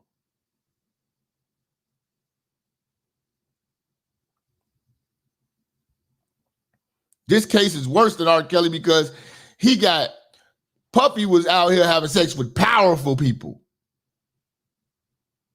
Articulate people. Them dumbass hoes R. Kelly had. R. Kelly had hoes reading on a third grade level like him. He ain't even reading on a third grade level. That nigga can't even read.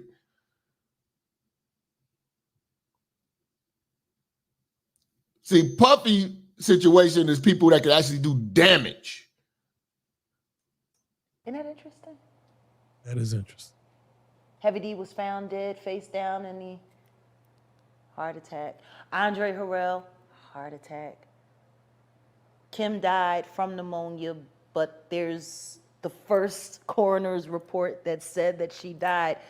It was ruled a homicide, and they found toxins in her body to prove that she had been poisoned. You know, they have poisons that create heart attack and pneumonia-like symptoms. And then right after that, Al had a meeting, and I was going to meet up with him because we were in Vegas, and then the next thing you know,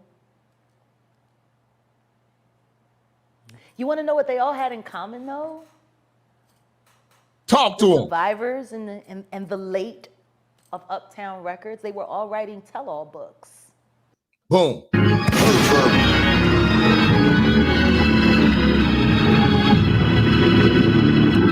That's for all the niggas that say, oh, the book is fake. You write about Puffy, you can lose your life. Andre was writing a book right before he died. Heavy D was working on a book before he died. Kim Porter was working on a book before she died. And Al B. Sure was working on the documentary of his life. And then he goes into a coma.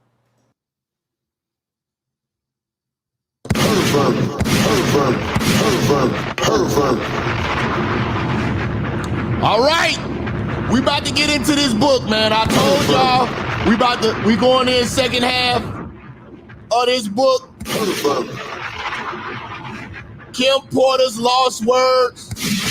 Y'all hit that like button, hit that super chat. Strap on your seatbelts, niggas. This shit gets disgusting. Let's go.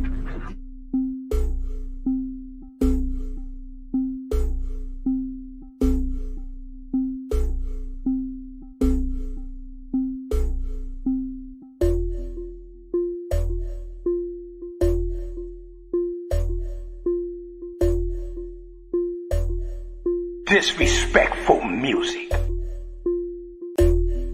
Disrespect fun music. Midi West. She wanna be my private dancer. Stripper anthem, baby. My private detour. Let's go. Can I put my balls in your jaws? Your jaws. Balls in your jaws.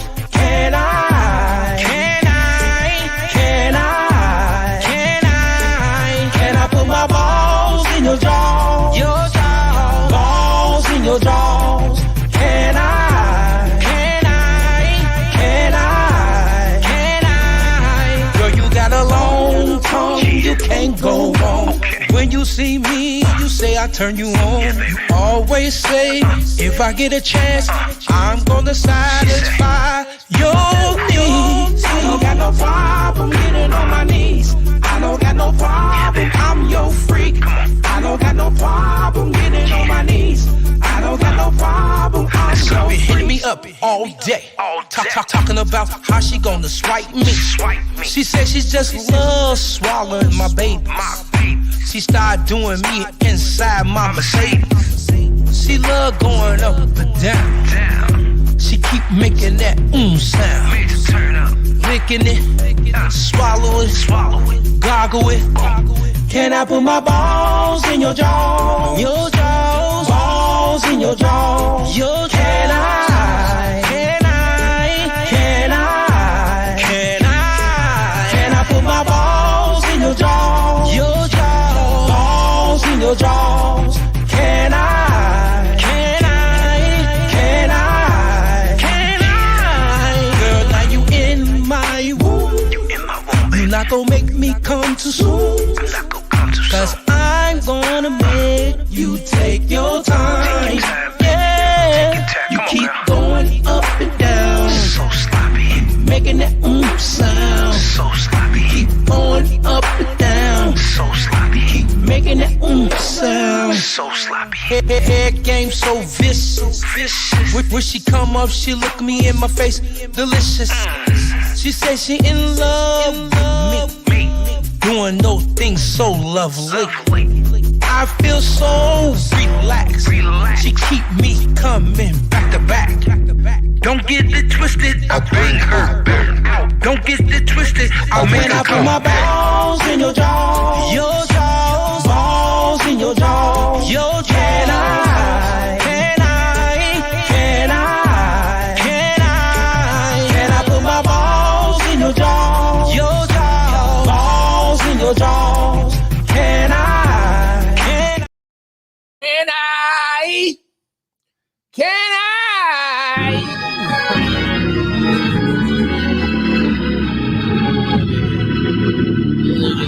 Sick. All right, so we left off on the Kim, Lost Words of Kim Porter book. Diddy just peed in the ginger ale. Oh my God.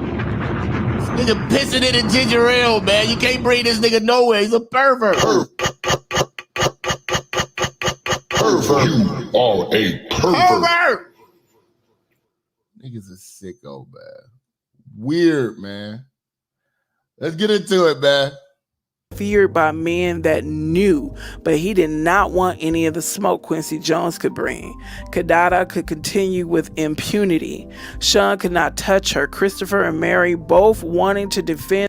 And again, the book is on Amazon. It's #1 on Amazon. Kim Porter's Lost Words.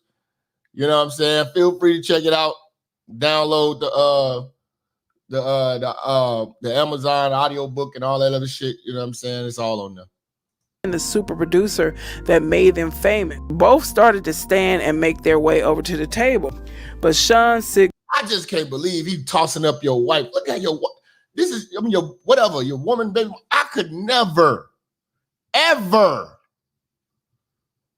These are weirdos. Highly weirdos. signal them off with a firm. Make no mistake about it. Everything we heard about Kim was a toss around. She was nasty as hell too. She fucked anybody that Puffy tell her to.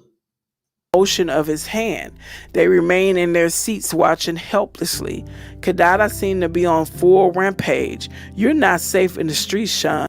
Kadada is Tupac's girlfriend, Quincy Jones's daughter.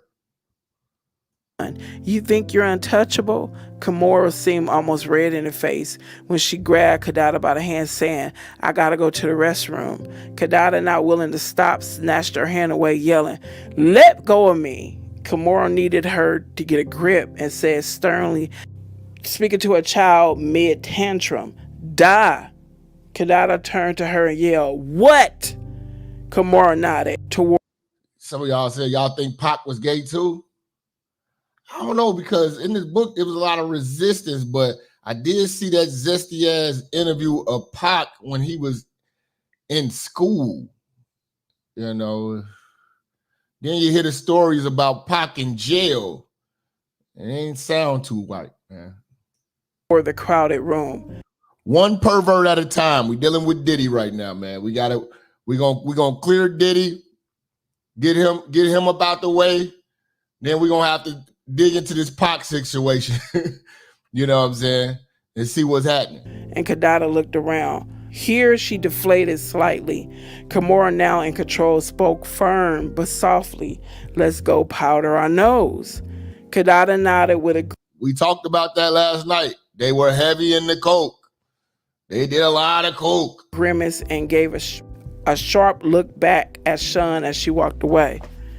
As the tension slowly melted away, I asked Sean, "You okay?" Sean didn't reply at first. He looked around, saw that no one was really paying attention. Now that the ruckus had died down, and stood to get the picture of ginger ale from Kadada's table. He poured himself a drink from it, looked around again, saw no one was paying attention, and put the pitcher under the table. This is Puffy, man, at a restaurant. A sick fuck. And Gene Deal told this story years ago.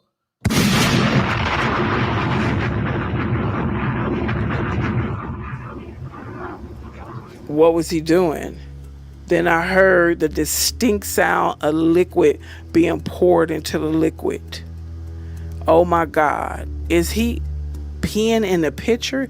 He smiled at me as he brought the pitcher back from under the table and finally replied to me, "I'm good." He then stood and returned the pitcher to the table. I was in awe. I knew he had a bad temper, but this was disgusting. I'll never eat or drink something after we have an argument. Hell no, I'll never eat or drink around these perverts. Again, Kadada and Kimora made their way back to Kadada's table to sit. As Sean watched on quietly, Sean made small talk. "Which songs do you think they'll give me awards for?" As Kadada poured her drink, Sean's bodyguard made his way over to the table. I think he stopped her from drinking as everyone else just sat and watched. Gene risked incurring Sean's wrath, if I'm right. Relieved, I replied, "Babe, your catalog is crazy. It could be a lot of songs." Sean glared at Kadada's table the entire night. Going back to Cali. Gene saved that girl from drinking piss. He told, man, I'm telling you, man, I've been following this shit. You gotta watch the Gene Deal interviews, man. He's got dozens of them. Had a wild night. It was after one of Sean's infamous parties. Everyone was there, and we not only had threesomes, but we also swapped partners. Our sex life was crazy, but I got to do things with Sean I would never have been able to do with a straight man. Ooh, this is when it gets disgusting. She would never be able to do things with any other man, with any other straight man that she was doing with Sean. That's disgusting, man. Ooh, she said a straight man.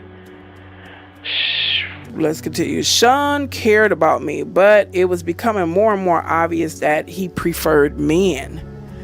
I was beginning to think I was there more to cover his wild desires than because he really wanted to be with me. He was like Caesar, every woman's man and every man's woman. Whoa! Every woman's man and every man's woman. Hashtag no Diddy, hashtag no fleece, hashtag no broke wrist energy.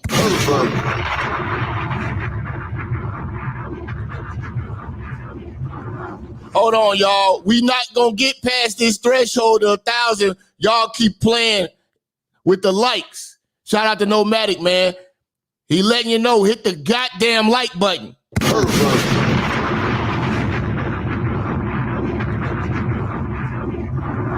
But truthfully, at that stage, I was becoming okay with it.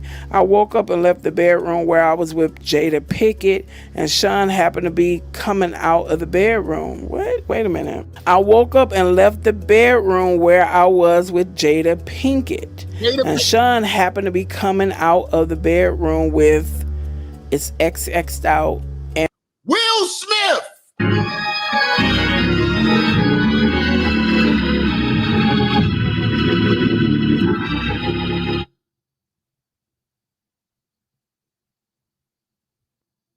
Will Smith.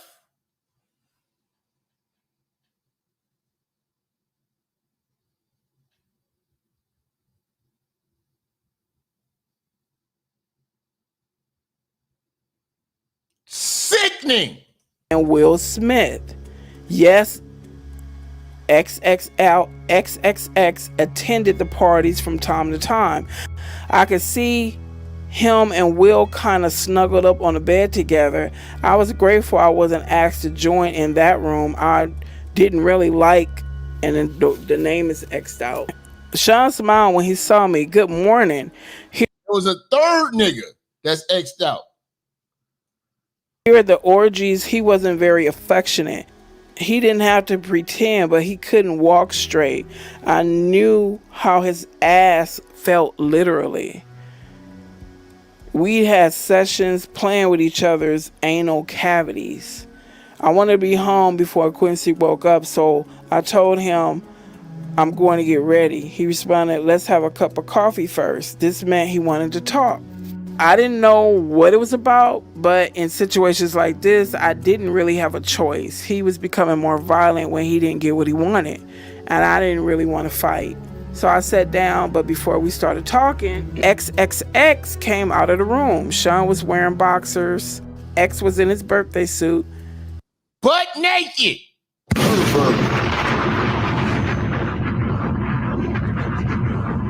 These niggas is pegged out. Pegged out. X addressed me. Morning. When he turned around in order to close the door, there was a dried cum stain on his back. Oh no!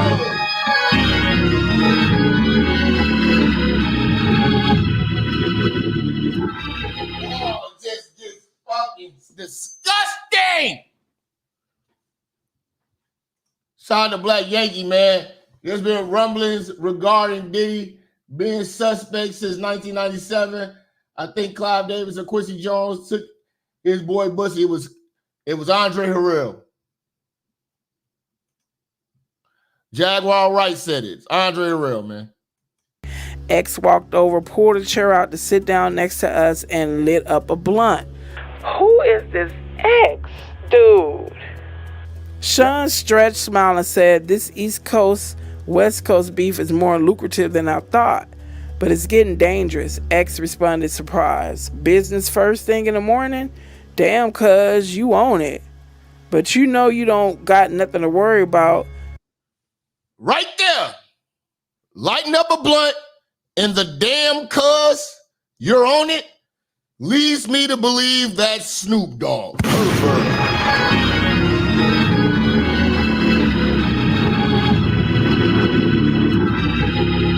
That leads me to believe that is Snoop Doggy Dogg. Damn, cuz.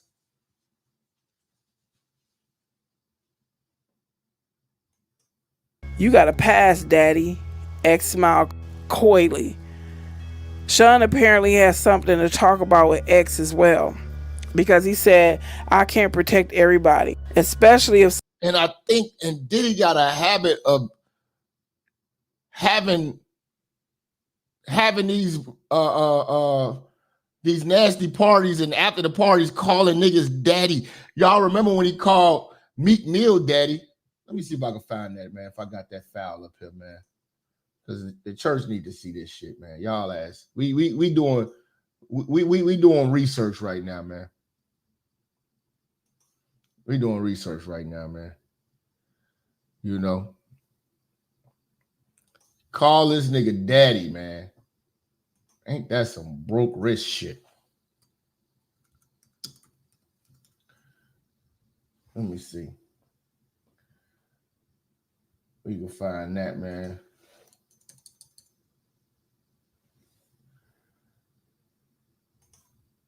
Let's see.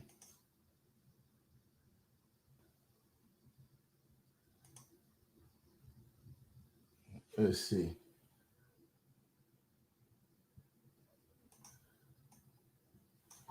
Here we go. You see, he just was with a nigga and said, you got it, daddy, to him.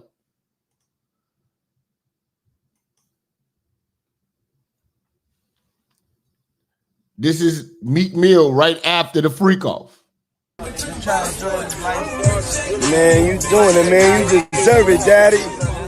You putting in that work. Proud of you. I love you. Yeah. You see what I'm saying? Proud of you, daddy. Love you, daddy. All that. See,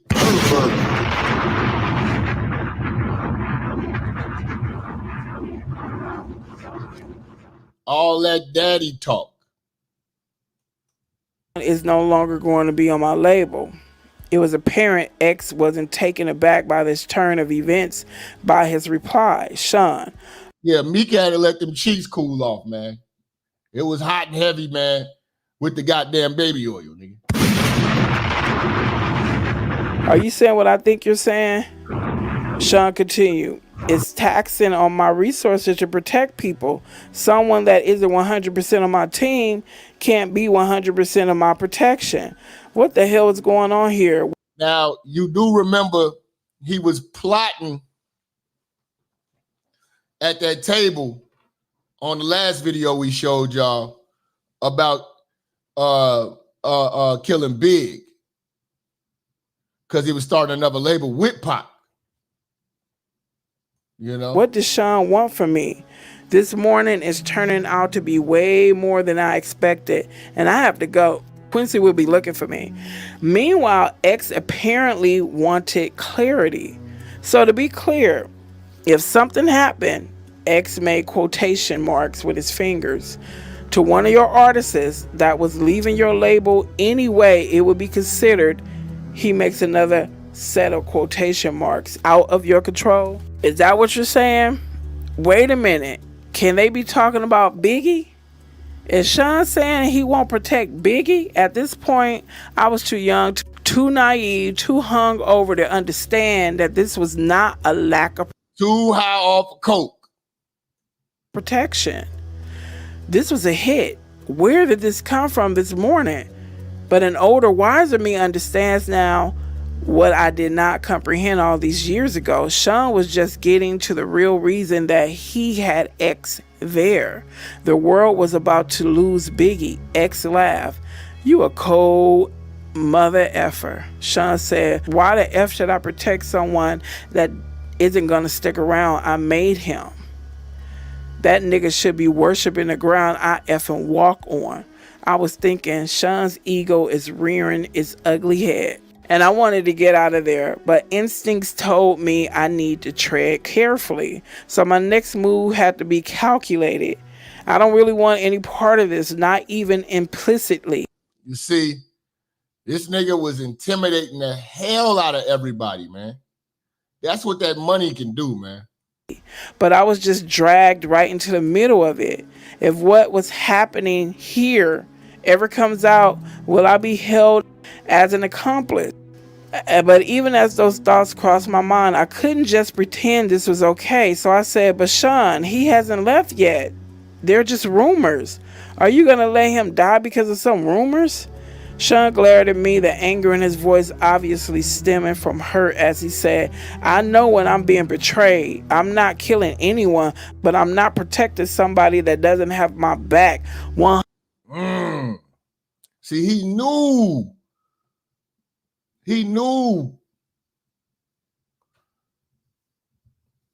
that Biggie was gonna die, and he could have stopped it, but he's not gonna stop it. 150%. F that. This was railing out of control. My mind began to race. Is there a way to get through to him? Maybe I could use the finance route. Sean, he's bringing in so much money. You put so much money into cultivating him. Are you going to throw away all that money? That's when he revealed how thought out this meeting really was. If he leaves, he takes all the money I invested into creating him. Sean sighs. But if he can't protect himself and something terrible does happen, then the money I would make off his death will blow away all the money we made so far. That's how records execs think now. Goes back to what we talked about yesterday with Empire Records and all of these record labels that have dead rappers and promote you niggas smoking on dead homies and agitating and all this shit. They make money. Just like Adam 22. He makes money every time you kill each other. And he will not show up to your funeral, and he will not put no money on your funeral or help your family out. On to the next dumb rapper. Wake up, you're being played. I was perplexed. Sean, he continued, he's worth more to me dead than alive. Sean Combs is a calculated monster. X chimes in.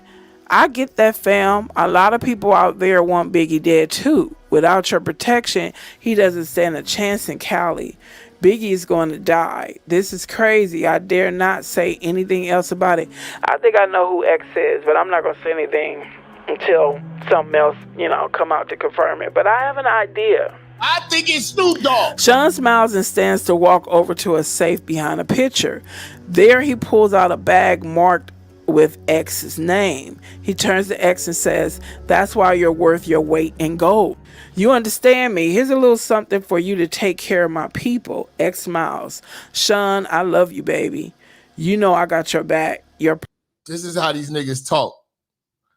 Like they in full-blown relationships. Because they are, actually. Problems are my problems. I'll make sure to have my people take care of your people. I need to get out of here. This is crazy. I attempted to leave again. Sean, I want to go get Quincy before he wakes up. Sean looked at me responding, it's getting late. Give him a kiss for me. I'm going to get out of here. Thank God. X always with something to say. I'd love to meet the little tyke sometime. Not a chance in hell. Something about this guy creeps me out. I forced a smile. That would be great. I made my exit. Who the heck is X? Snoop Dogg. She did not like him. Gotta be Snoop. She did not like him. Let's continue. Chapter 10. The lies you tell. At this point, the relationship between Sean and I had been off and on for quite a while, and we were off at this point. He had put his hands on me again, this time for something that didn't even happen. It was all in his head. When the phone rang, I picked It's that controlling ass shit he did with Cassie. It up anyway. Hi, Sean. We've been broken up for a while this time. Yeah, he continued. I don't want anyone to know about he paused to search for the right word. Proclivities. Listen, he don't want nobody to know about his proclivities. Okay. I replied, so you don't want people to know about you being gay? Sean exploded. See, that's why I effing lose control on you. So I just plainly stated, goodbye, Sean. Wait, he screamed. What, Sean? I'm sorry, okay. You're always effing sorry. He took a deep breath. I have to do something to cover myself, I sighed. Do whatever you effing want, Sean. When you see this is in the news, it's not real. This made me calm down a moment. What could he be talking about? He continued. I'm only doing it for the press. Doing what, Sean? After a long pause, he continued. She knows what this... See, this reminds me, too, of the El Chapo movie. It was a politician that was running for president of Mexico. And he ended up winning, but he was gay the whole time and had like a stand-in wife. And they were pretending to be married. And that's what Puffy was doing, pretending to be with women. She is just pretending to cover me. Sean, what the hell are you talking about? Another pause. Publicly, I'm going to be dating someone else. A video girl? I laughed. Why would you do that? I have to... Riley, who are they? Who the fuck are they? I hate when niggas say they. Give me a name. Who the fuck are they?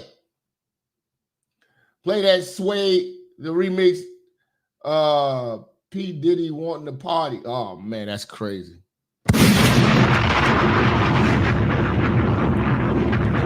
Because Gene Deal and all of them been saying this same shit for years. Now it's in the book and they say they, and they can't say, they say the book is fake. Who the fuck are they? Just give me the name of the they. See, that's black folk logic. When there's a white person that said, oh yeah, man, it's true. But black folks say it's a they. They saying it's fake. Give me the fucking they. Who the fuck are they?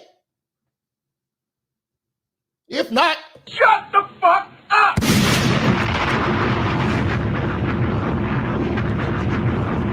A lot of people, a lot of people can suck a lot of dicks. A lot of get the fuck out of here, man. Sit back and shut up, man. There are a lot of people not saying some of the stuff ain't true. This was a money grab. Who the fuck are they? Give me a name of a they. One of they. One of them. Give me one a name, dickhead. It's always gotta be a nigga wanna be the smartest nigga in the room. Give me a motherfucking they. You know what I'm saying? The fuck out of here, nigga. The proof is gonna be this goddamn case, fuck, nigga. See, this is the type of nigga to empathize with perverts, sexual predators. He probably the same nigga talk about free R. Kelly.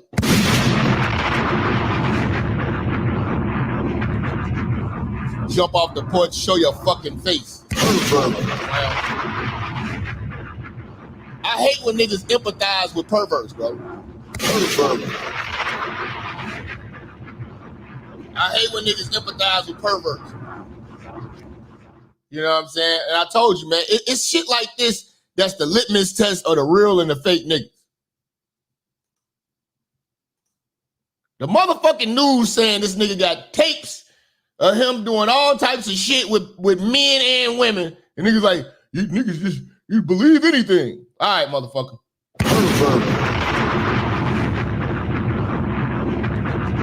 Cover myself. I would say, who the fuck are they? They gave one name. One name.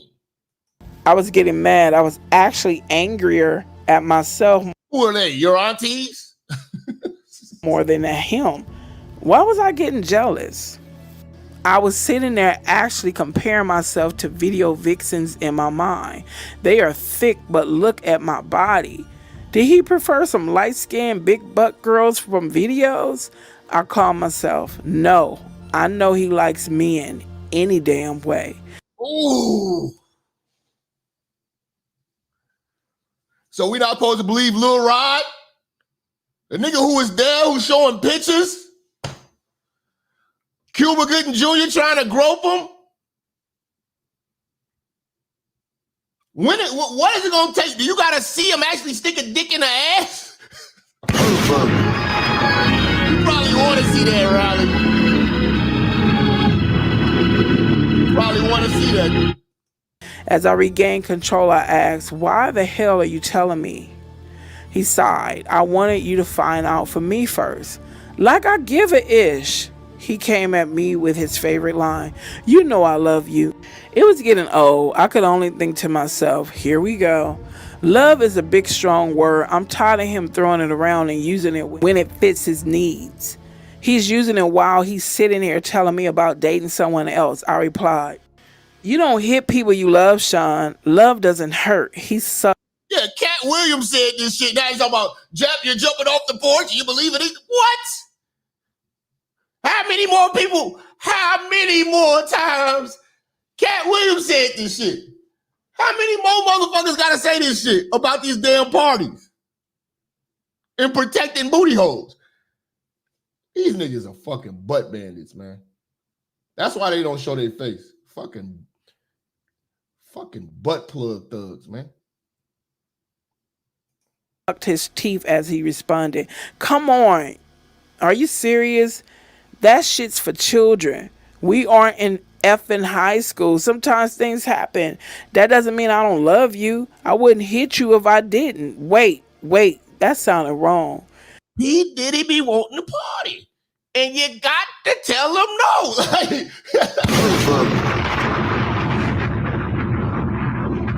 Yeah, Rob.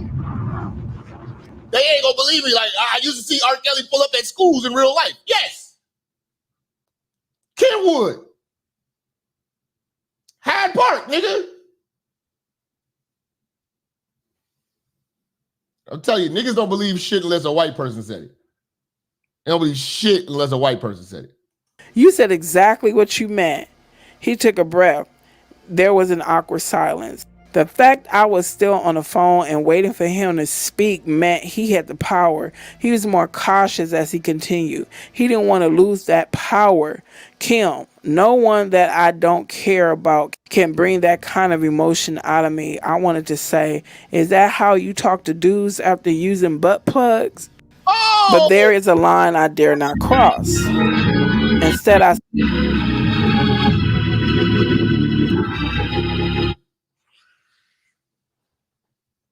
think Busta Rhymes is gay too.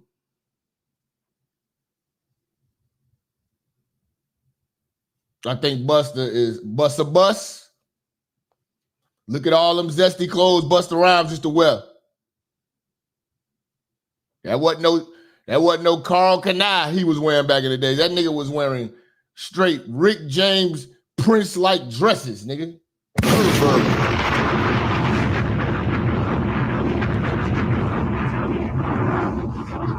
And another nigga from Chicago been exposing Busta Rhymes.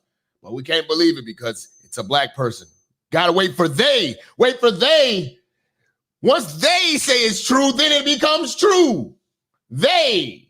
Not the niggas that was there, but they. Fucking clown. Said, you say that while you're dating some other itch? That's just for public. I was done. It could be heard in my voice as I said, whatever, Sean, do what you need to do. Leave me alone. I'm never giving up on us, he cried. I responded to that emotional control attempt with the little resolve I could muster. I didn't even believe the words that came tumbling out of my mouth. Look at this butt warrior, man. Swagged out butt warrior. Ain't that crazy? Sean, there is no us anymore. Goodbye. Tell Quincy I miss him, he threw out.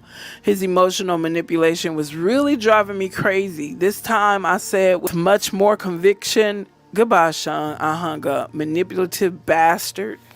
For a while, I was actually happy to see Sean gone. I was getting older and the sex parties were out of control. It was getting time for me to slow down. Quincy was getting older. I knew that if I kept going, the rumors circulating were going to eventually find a way to get back. That's another thing. Another reason why I believe this book is because I know the nature of women. And most women are not going to make themselves look as slutted out as she did if it's not true. This is bold because most women will make themselves look like some type of hero, and she laid it out from the beginning since the last show we did how much of a slut she was and how freaky she was. To him. What will he think of me? Chris is about to take his trip to California. I didn't know exactly what was going to happen out there, but I felt like yeah, it would have been like all victims and all of this and that. You know what I'm saying? Like, dude, she was explicit with the shit she was doing. Most women will find a way to hide that. Anna Wallace was about to be an orphan. I knew I didn't want any ties to that. As I was sitting there contemplating all of this in my robe, sipping my wine on this Friday evening, my doorbell rings. I was not expecting company. I opened the door and found Sean. My heart skipped a beat. I was shocked but recovered quickly. I forced a smile and told him with a slightly slurred speech, shit, I am way more intoxicated than I thought. Sean entered looking around suspiciously, then turned to me and smiled, saying, you haven't been returning my calls. I just wanted to make sure you're okay. I'm fine. This nigga just a butt plug gangster. Obviously was not here out of concern. He was checking to see who was here. Sean was controlling like that. Yes, even though we were not together and he was dating someone else, he started to make his way to the living room. I attempted to put a quick end to the visit, but it came out a little more directly than I intended. So, since you can see I'm fine, you can let me go to bed now. Part of me wanted him to stay. Oh, wait till you hear about Faith Fast, man. Hey, as he entered the living room, I was forced to follow. Sean was very direct with his next inquiry. Is someone else waiting for you? No, but Sean, we're not together. You're dating someone else, and I can. Nah, Fleece and Puff will make a great couple. They need to do a podcast together. Fleece Johnson and P. Diddy podcast. Big teething. F whoever I choose. With this, Sean became irate. He fiercely slammed me to the ground. Then he pulled out a 22 and set it on the end table. He turned to me. He hit her with the Ike Turner. Bitch, you leave me, y'all kill you. You know what I'm saying? He pulled out the motherfucking deuce on her ass. Calmly, I was scared. My voice quivered as I pleaded to him. Sean, please stop. Quincy is here. How did we get here? How did we get to the point that he was in my living room threatening me with a gun? He knelt on one knee and got right in my face to say, you're mine. You don't have a choice in that now. I can't live without you. He stood up, composing himself. I was terrified as I whimpered, Sean, that's not love. Sean picked up his gun and cocked it.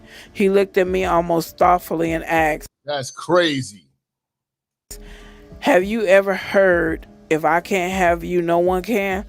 Sean, please don't. Please, Quincy will hear.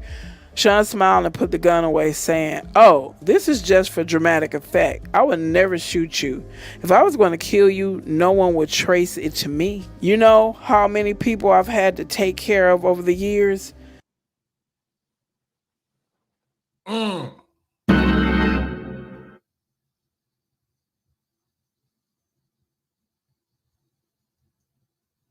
See, this trial, we're going to get through the sex trafficking thing. Then we're going to get to the murders. We're going to get to the murders pretty soon. And that's when things are going to get real interesting. We got dirty folks stepping up to this motherfucking church. What's happening, bro? Bro, I just came up here to say I'm mad at you, bro.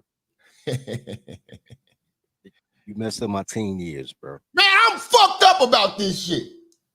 Not only was I a Puffy fan, I'm not even on that. When you start talking about Clive Davis, right? They said he was running J Records, right? Yeah. So, you know, I'm a Chi-Town dude, bro. You know, I'm outside, right? So, you know, all my childhood friends was like Ryan Fest, Twist, all them cats, right? Yeah. So what made me think about it, in 2007, I finished my first book and I had a bunch of dudes who hit heavy hitters now, but they weren't nobody then, right? It was like D. Ray Davis, and remember, I was trying to give them around the back of my book, like, yo, folks cool, like, buy the book, right? Yeah. I'm on the phone with Ryan Fest one day. He had just dropped brand new shit, right? It's 07. He was on J Records, wasn't he? He was on J Records. Okay. And he was like, man, I got to hit you back. I'm on the phone with Clive Davis. That's how I know he was on J Records, right? Uh-huh. So we chopped it up. I say, man, what was the connect? So, man, we need to pray for Kanye. Because I don't think Kanye had nothing to do was with. I know Swiss Beats was with J Records. No. Good Music. All the Kanye artists on Good Music was with Clive Davis. So in 2004, Good Music, you get your boy John Legend. You gonna tell me John Legend ain't get touched? He looked touched right now. He was with Columbia, but you know who was running Columbia in 2004? Clive Davis. He didn't start J Records until 2006. That's in 07. So then I started doing more research, bro. Chicago artists are compromised. Even back to your boy Kales. Kales was dealing with a dude named Clive something else, but he switched the label to Barry Weiss. Barry Weiss was known from taking the label from New York and starting the Chicago branch because they were getting into house music and gay music. Remember, we had hip house for a minute. We had Sundance and all them, but like that one summer. A lot of people don't know house music is got gay roots. Right. So while he was out here trying to get Sundance hot and all that, that's when he bumped into public announcement and cuffed R. Kelly. He took R. Kelly off somebody else's label, and Barry was like, man, come over here. Like all the cats that got signed, bro, it's a lot of suspect stuff going on, bro, that come right back to the crib. And I'm Now you got me deep. That's why I'm mad at you. You got me deep dabbing because Yeah. now I'm like, what's popping? That shit crazy, man. I know Twister was on Atlantic the whole Twister his whole stint. I'm trying to think. Yeah, because Twister went through Wendy Day. Wendy got him a label deal. They had the Seawall label deal. He wasn't no artist. I'm talking about they snatching the artist, bro. Like the label's cool. You get your label deal, they give you some money, get your little marketing budget, do what you're gonna do. That's when Twister was hanging with tracks at him. I get that one. Yeah. I'm talking about when they cuffing you from the group and separating you, like, man, come up to New York, come to my office. Bro. I think this shit is more of a ritual thing and like a satanic cult membership thing, and the initiation is the gay sex. You know what I'm saying? And that's how these niggas get careers, man. I'm about to do some more research. I want to know who gave up the money for Cash Money, because baby going wild down there. I need to find out. Man, I don't know, man. Let me get back to this book, big dog. Bless you, broski. Shit crazy. It will be quiet. Something in your food or drink. Oh my God. Something in your food. I responded to that emotional control attempt with the little resolve I could muster. I didn't even believe the words that came tumbling out of my mouth. Sean, there is no us anymore. Goodbye. Tell Quincy I miss him, he threw out. His emotional manipulation was really driving me crazy. This time I said with much more conviction, goodbye, Sean. I hung up. Manipulative bastard. For a while, I was actually happy to see Sean gone. I was getting older and the sex parties were out of control. It was getting time for me to slow down. Quincy was getting older. I knew that if I kept going, the rumors circulating were going to eventually find a way to get back to him. What will he think of me? Chris is... And this is the crazy part. He would have sex parties, letting people bang out his girl and get mad if she like it. About to take his trip to California. I didn't know exactly what was going to happen out there, but I felt like Tiana Wallace was about to be an orphan. I knew I didn't want any ties to that. As I was sitting there contemplating all of this in my robe, sipping my wine on this Friday evening, my doorbell rings. I was not expecting company. I opened the door and found Sean. My heart skipped a beat. I was shocked but recovered quickly. I forced a smile and told him with a slightly slurred speech, shit, I am way more intoxicated than I thought. Sean entered looking around suspiciously, then turned to me and smiled, saying, you haven't been returning my calls. I just wanted to make sure you're okay. I'm fine. He obviously was not here out of concern. He was checking to see who was here. Sean was controlling like that. Yes, even though we were not together and he was dating someone else, he started to make his way to the living room. I attempted to put a quick end to the visit, but it came out a little more directly than I intended. This nigga's wild! The diddler! So, since you can see I'm fine, you can let me go to bed now. Part of me wanted him to stay. As he entered the living room, I was forced to follow. Sean was very direct with his next inquiry. Is someone else waiting for you? No, but Sean, we're not together. You're dating someone else and I can F whoever I choose. With this, Sean became irate. He fiercely slammed me to the ground. Then he pulled out a 22 and set it on the end table. He turned to me calmly. I was scared. My voice quivered as I pleaded to him. Sean, please stop. Quincy is here. How did we get here? How did we get to the point that... And he got, this is angry stepdaddy energy, man. You know, he around the kids, man. This nigga is wild, man. He was in my living room threatening me with a gun. He knelt on one knee and got right in my face to say, you're mine. You don't have a choice in that now. I can't live without you. He stood up, composing himself. I was terrified as I whimpered, Sean, that's not love. Sean picked up his gun and cocked it. He looked at me almost thoughtfully and asked, have you ever heard If I can't have you, no one can. Sean, please don't. Please. There you go. Controlling ass tricks. Niggas is weird, man. Please, Quincy will hear. Sean smiled and put the gun away, saying, "Oh, this is just for dramatic effect. I would never shoot you." Look at these motherfuckers. Freak bodies on a bed. One big old bed. If I was going to kill you, no one would trace it to me. You know how many people I've had to take care of over the years? It would be quiet. Something in your food or drink. Oh my God. Something in your food or drink. Something that will never get back to me. I wouldn't shoot you. Do you understand? See, these are the niggas. You gotta watch out for these niggas. Diddy was more of a pimp than a trick. These are the niggas that are the problem. They come from those stupid ass panels of faceless manosphere niggas who don't leave the crib, who don't live in the real world and aren't normal. Watch these niggas. School shooter swagger.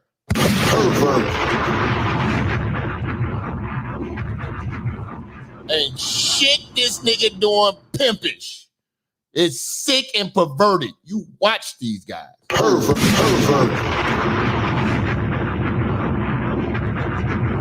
You watch these guys, man. I'm keeping a close eye on the motherfucking chat. I'm watching every time I see these pervert empathizers. Pervert. You're getting cooked. I could only nod, tears flowing down my cheeks. He looked at me thoughtfully. As he reached down to help me up, I could do nothing but agree. He's a terrifying monster. Now he wanted to smooth it over and I had to go along with it. What else could I do? Listen, baby, I don't ever want to hurt you. You know I really love you, or I would have moved on. Thinking about living my life without you is just too hard. If someone ever tried to hurt you, I would kill them. See, this is why I say he worse than R. Kelly, because R. Kelly wasn't murdering people. Diddy got murders. My back hurt from where I hit it on the table when he shoved me. All I could do as he helped me up was nod that I understood through my... Look at this guy. Sounds like Diddy spitting game.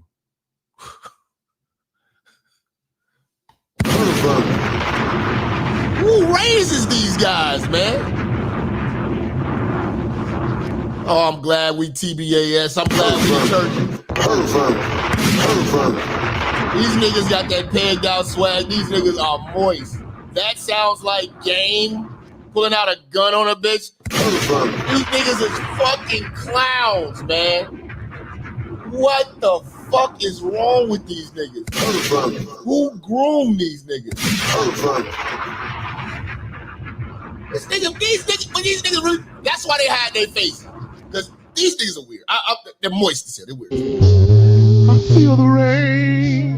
I feel the rain. I feel the rain.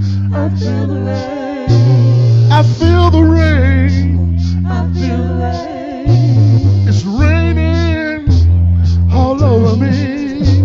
I'm moist. I'm moist. Call and response, I said I'm moist. I'm moist. Good God, I'm moist. I'm moist. Yes, I am. Rain all over me. I'm saturated.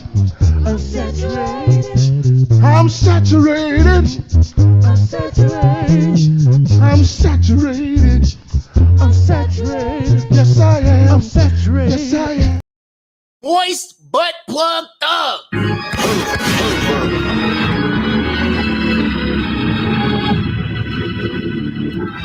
The moisture. It must be raining where you at. Streaming. Fresh out the shower. All baby oil, no baby powder. Drenched. Soaking.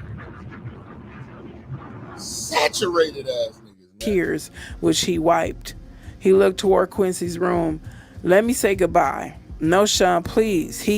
Thinking quickly, he has to get up in the morning. Sean looked at me with an unreadable look. He was studying me. Okay, I'm gonna go. Nervously, I walked him to the front door. This is over, thank God. He kissed me. I didn't want him touching me, but I couldn't refuse. Kiss Quincy for me. I tried to keep my composure as I replied, sure, Sean. He opened the door to leave. The bodyguard that was waiting outside escorted him to the car. This was far worse than I realized. Why would he need a bodyguard at my front door? How was he anticipating this go? After I shut the door, I had another drink. For tonight, the nightmare was over. I sipped on my wine and cried. The next few days, he sent dozens. You terrorizing bitches. He's talking about that. He's kicking game. You're terrorizing. You're scaring the bitches. When the hell did that become game? When the hell did terrorizing bitches become the game? You niggas are red pill lunatics. That nigga really said that shit. He's kicking game. He's terrorizing this bitch. Jap, it ain't a lot of solid ones out there. That's why I don't hang with a bunch of niggas. Too many perverts, yes. Pervert.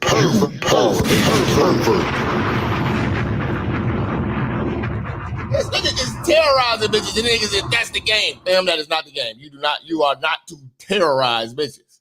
The fuck is wrong with these niggas? Of flowers. He brought Quincy expensive toys. He didn't want me. He wanted me to keep his secret.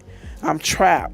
He has the authorities under his thumb. I can't go to them. This is like a gangster movie. How high up does his power go? How far is his reach? The FBI, the CIA, who is not corrupted or who won't be silenced by their They say that Diddy was working with the feds. See, this is why it's going to get real interesting with this case. If he get a sweet deal because of his cooperation with the feds getting niggas locked up. chain of command. Can anyone help me and my child? He found his way back to my bed. I had no choice. They keep showing this picture of Jay-Z. I don't think Jay-Z got nothing to do with this yet. Chapter 12, A Mama's Love. The calamity that ensued between the death of Biggie shook the East Coast. It rocked me as well. Sean could have stopped it.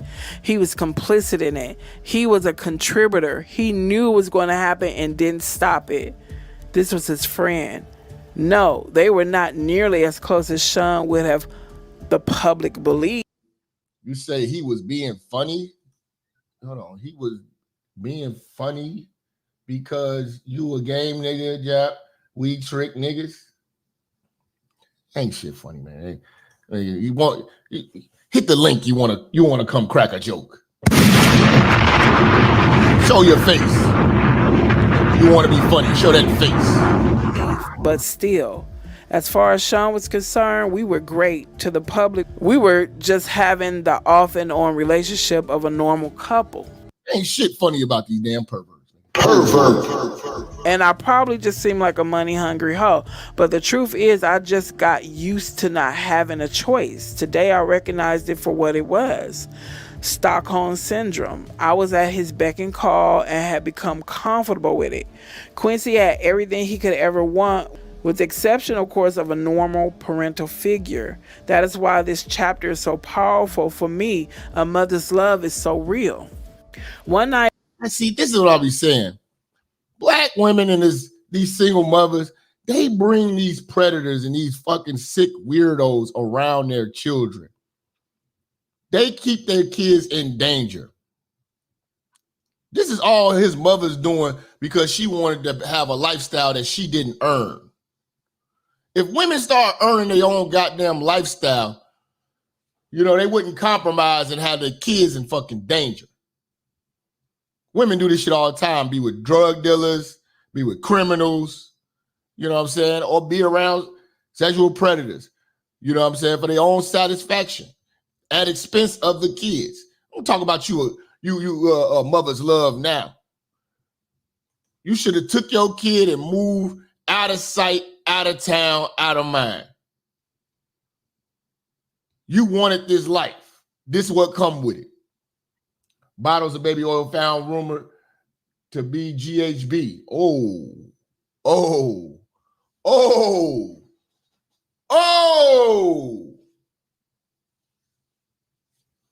That'll be a serious dope case. If that's GHB, if that was GHB, bruh, Puffy gonna catch a mean charge. I gotta see that. You right. This shit is satanic ritual. Look up soul cooking. Did you get the pics I emailed you of us kicking it? Kicking it with Trump in Vegas. Shit was lit. No, I was kicking it with Trump in Vegas. I gotta look at my email. Shout out to y'all, man. I know GHB is the date rape drug. Would y'all say that's liquid ecstasy? Oh my God. I know they doing that shit in like, what was I think it was the Netherlands or something, man. It was one of them somewhere in the UK. I was watching a documentary. They drink that shit with soda. They get busy with that GHB. But it's like a gay rave drug. I was out with my boyfriend. Yes, we were on again. We were joined for dinner by none other Amsterdam. It's just too much, man. than Miss Wallace.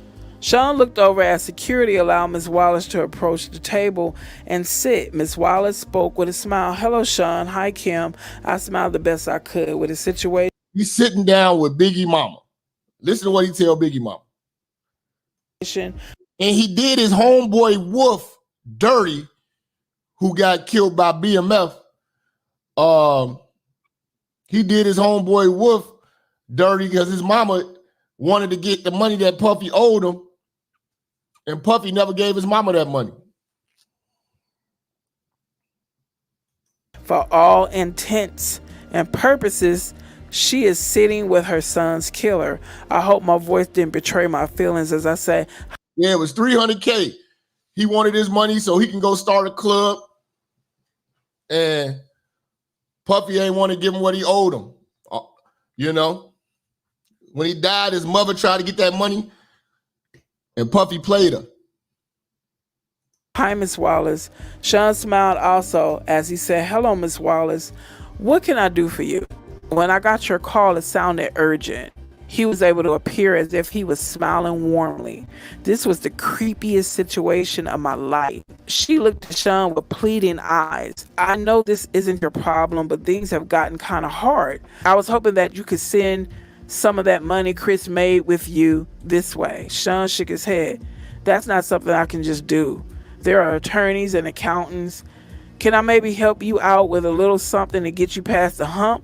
Sean reached into his pocket to dig for his wallet. I haven't seen how much Chris left. It's going on 2 years. Just how long is this? See, left his mama hanging. His mother never liked Puffy.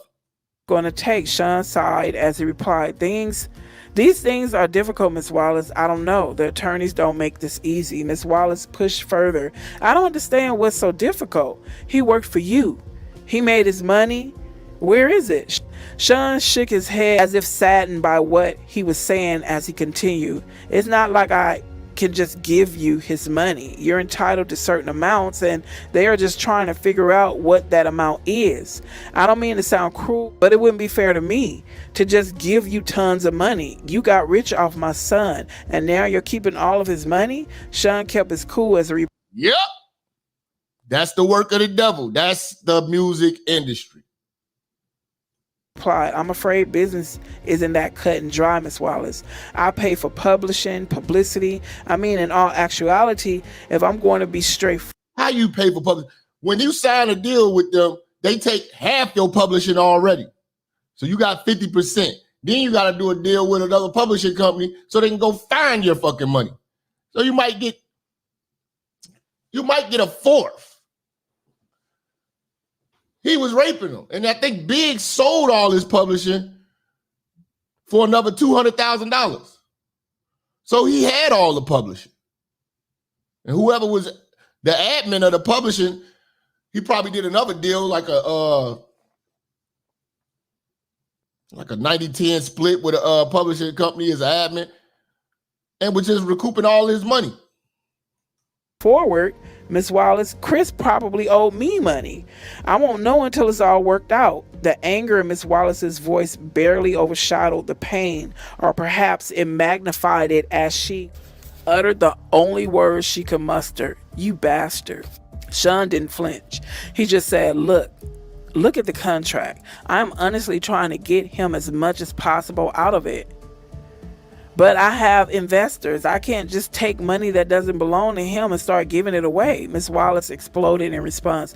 You know good and well Chris didn't owe you a damned thing. Sean stared her straight in the eye unwaveringly and said he would have started making a profit after a few years. His money until his album sales, paid for studio time, music, videos, publishing, and marketing would have come from doing shows. I'm sorry he isn't here to make that money. I miss him. See, I ain't gonna lie. If Big was alive, Big would be broke. He would be broke.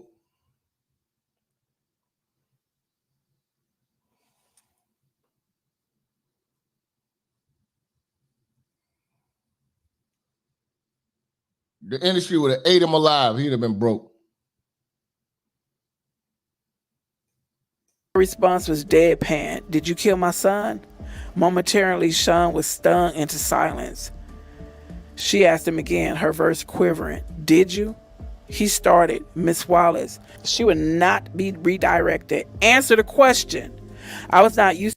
He would probably be where the locks are at best. That's if it works out good. But the locks had help with the Rough Riders with dealing with that Puffy deal.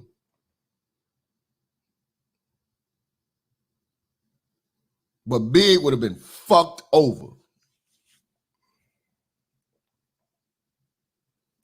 To seeing Sean on the defensive. No, of course not.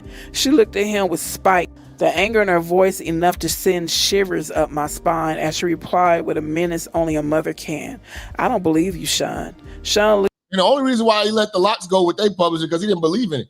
The locks don't got them Biggie hits.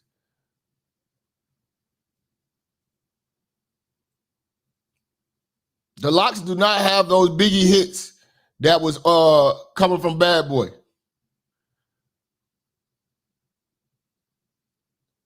They got All About the Benjamins. That's the only song. I think Jadakiss or Styles wrote that verse. Nothing else other than that song.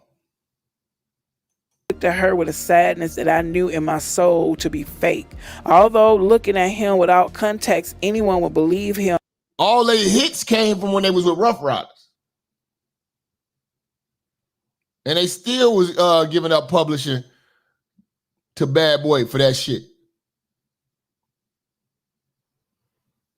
They just, once they got out of that publishing situation with Diddy, when they were screaming at Diddy to let the lots go and all that shit, I mean, he had no problem letting them go because shit, they wasn't making long money like how he make off of Biggie. He could give a fuck. As he replied, I'm sorry to hear that. Today I know he was able to muster that false sincerity because he's a sociopath. Money, Power, Respect just went platinum last week. What is it, 25 years? That's why I ain't worried about that damn song. Path. Back then, I thought it was compassion. With no more words, Miss Wallace stood up and left. Sean watched her exit with disbelief, not knowing what to do. I placed my order. Dinner that night was long and silent. I feared for Miss Wallace's life. Sean is most dangerous when he feels threatened. It's like he has an animal mentality. This is crazy. Let's go on. No, she could not physically threaten him, but this threat was very real. If she goes public with her accusations, Sean's image will be damaged. I have felt for myself the extents he will go through in order to protect. Hey, 8-Ball MJG. Yeah, see, like Puffy was trying shit with Bad Boy South. You know, they put out some hits and shit like that that he was able to scream over. But he don't follow through. He's more of a behind-the-scenes contract raper. You know? Like that image. Chapter 13, have some faith. The fact of the matter is, Sean was a complete control freak. He was absolutely the worst. But of all the things he did for control, this might have been one of the most despicable ones. We were in the bad boy office one evening, sitting in the lounge area enjoying a meal. Sean was smoking one of those big cigars when Faith entered and sat down with us. Uh-oh. This is when it gets crazy. This is when you got to look at Faith with the side eye. Because you seen Faith on Dream Champs, how Faith talked about how much of a hoe she was. Let's go. She seemed relaxed as she said, "Hey guys," as I smiled. I never had any bad vibe from the marvelous Faith Evans. We never talked about the wild time the three of us shared at one of Sean's parties. I gave her a hug. "Hey girl, what's up?" Sean smiled and asked, "Hey, what brings you out?" She addressed Sean saying, "Look, when you asked me to hook up with Chris, I understood you needed to control him. I felt honored that you would choose me to monitor one of your most valuable assets." He placed Faith with Big. That bitch was playing along, nigga. This is all a plot. "Chris is sweet," Sean laughed and said. "Honestly, I knew you would be good. Make the big man feel loved." "I don't feel good about all this, Sean." Sean got that look. Make the big man feel loved. That's crazy work. In his eyes he gets before he blows his top. Faith saw it also. She treaded carefully. "Sean, you know I'm as loyal as they come." Sean leaned forward, unintentionally threatened. This just goes to show you, man, even when them niggas get money, they famous. You know what I'm saying? Bitches don't be attracted to you ugly ass niggas.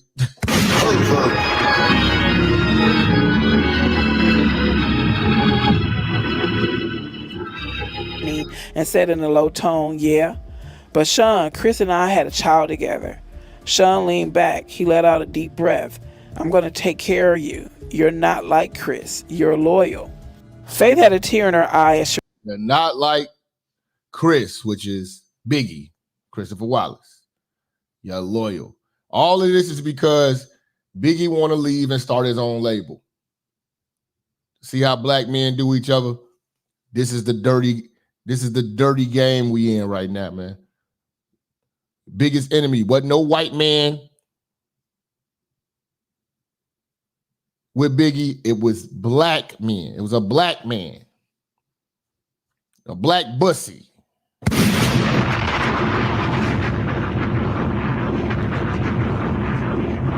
He responded, "He didn't have to die. This is getting very touchy. Did she know? Did she suspect? Was this her trying to find out if Sean intentionally killed Biggie?" I wanted to ask, but of course there was no way of doing that. This is so crazy. Sean sighed and replied, "He didn't. Don't get me wrong. I miss him, but he was leaving me anyway. No one cares about my pain." Classic narcissistic Sean. It's all about him. I was sickened for a moment, but his next sentence made me feel for him anyway. I wanted to share all this with him. He was my man. Faith couldn't hide the anger that flared in her eyes, but she knew who she was talking. "Yo, you wild as hell." He said, "It gets oily. It gets oily." Oh my God. It gets oily.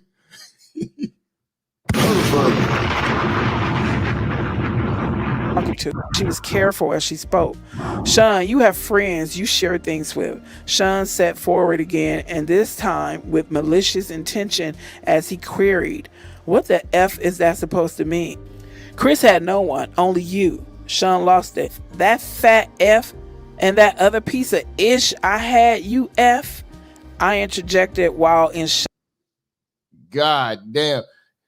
See, this goes back to what I tell you. You never know how a nigga really feel to how they talk about you when you're not around.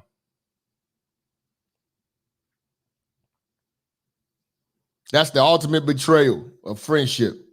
When you bad mouthing people you supposed to be cool with, friends, shit like that, behind their back. That shit is that I've been through it. You know what I'm saying? And that's hardening, man.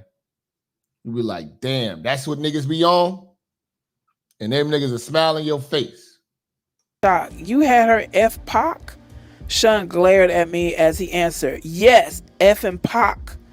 Those mother effers were going to try to start their own label and compete with me. Me. After all I did for that fat F, nah, I wasn't using fat fuck.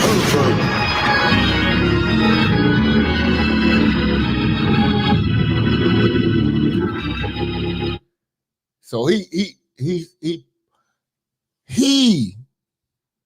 was the puppet master behind the beef. And Faith joined right in and played along with it. She fucked Pop. So did Kim. Resources to protect that mother effer? No effing way. As Faith started to cry, Sean looked at her and softened slightly. He spoke a little calmer. Look, I didn't hate him. I was hurt. But I didn't hate him. I'll make sure you and CJ are taken care of. Without word, Faith got up to leave. As she turned, Sean spoke softly, Faith. She ignored him. He called her again, Faith. She exited quietly. Sean just looked at me and said, damn. I really didn't know what to say. Sean just told Faith that he wouldn't protect her husband because he was going to leave Bad Boy. From a business perspective, I didn't disagree with Sean there. If you're leaving and created competition for him, why would he spend resources on you? So I hugged Sean, but I also knew he didn't have to send Chris to California. I wondered if he realized that he sentenced him to death. He hugged me back with tears in his eyes.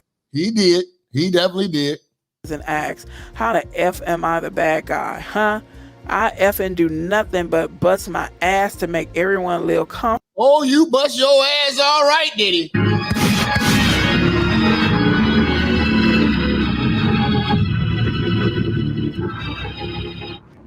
Shout out to Noble Tyrant with the fire. Say, damn, Jap, I've been hearing about this ish and Freemasonry too. Sex will be the downfall of modern society. Sex, listen, man, niggas with this perverted mindset always fail in the end, man. When ejaculation is your motivation, man, you know what I'm saying? You're gonna be a sexual deviant, man, and a pervert. Perverts don't prosper, nigga. Pervert. You are a pervert. And I'm supposed to just let niggas walk all over me? As I held him in a comforting embrace, I replied, no, baby. He took me right there on the couch. Like I said, Stockholm Syndrome. Chapter 14, I was Sean. This particular evening, I was at Sean's house. Quincy was staying with a This is interesting. You get to hear about Shine. This is, man, this book was so crazy, man. friend. It was I had to bring it to y'all, man. some alone time for Sean and I until the doorbell rang. Sean got up to answer it. I heard a woman yelling and quickly realized that it was Jennifer Lopez, or better known to the world as J-Lo. Sean, what the F? Sean responded calmly, relax, baby. Why the hell did you have to start shooting? Isn't that what we have bodyguards for? This nigga was shooting in the club, man. Listen, he might be gay, but he's still gangster, man. This nigga will still get you clipped. He's still violent, man. This is the scariest nigga ever, man.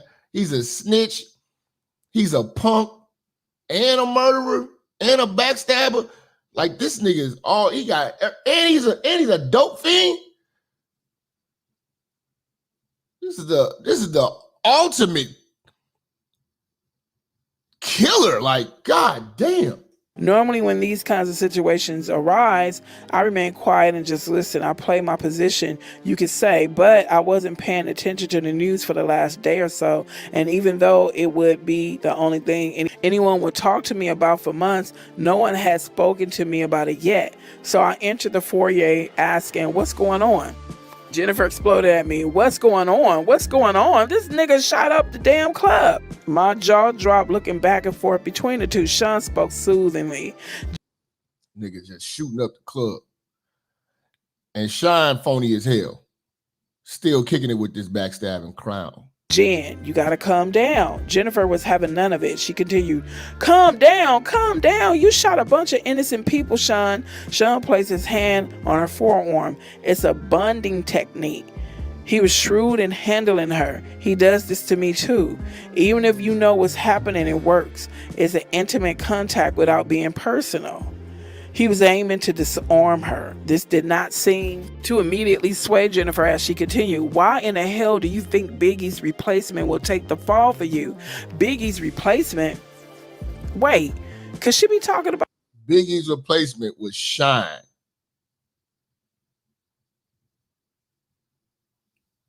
That's how they do. They don't look at this shit as an art. They just swapping niggas out, man.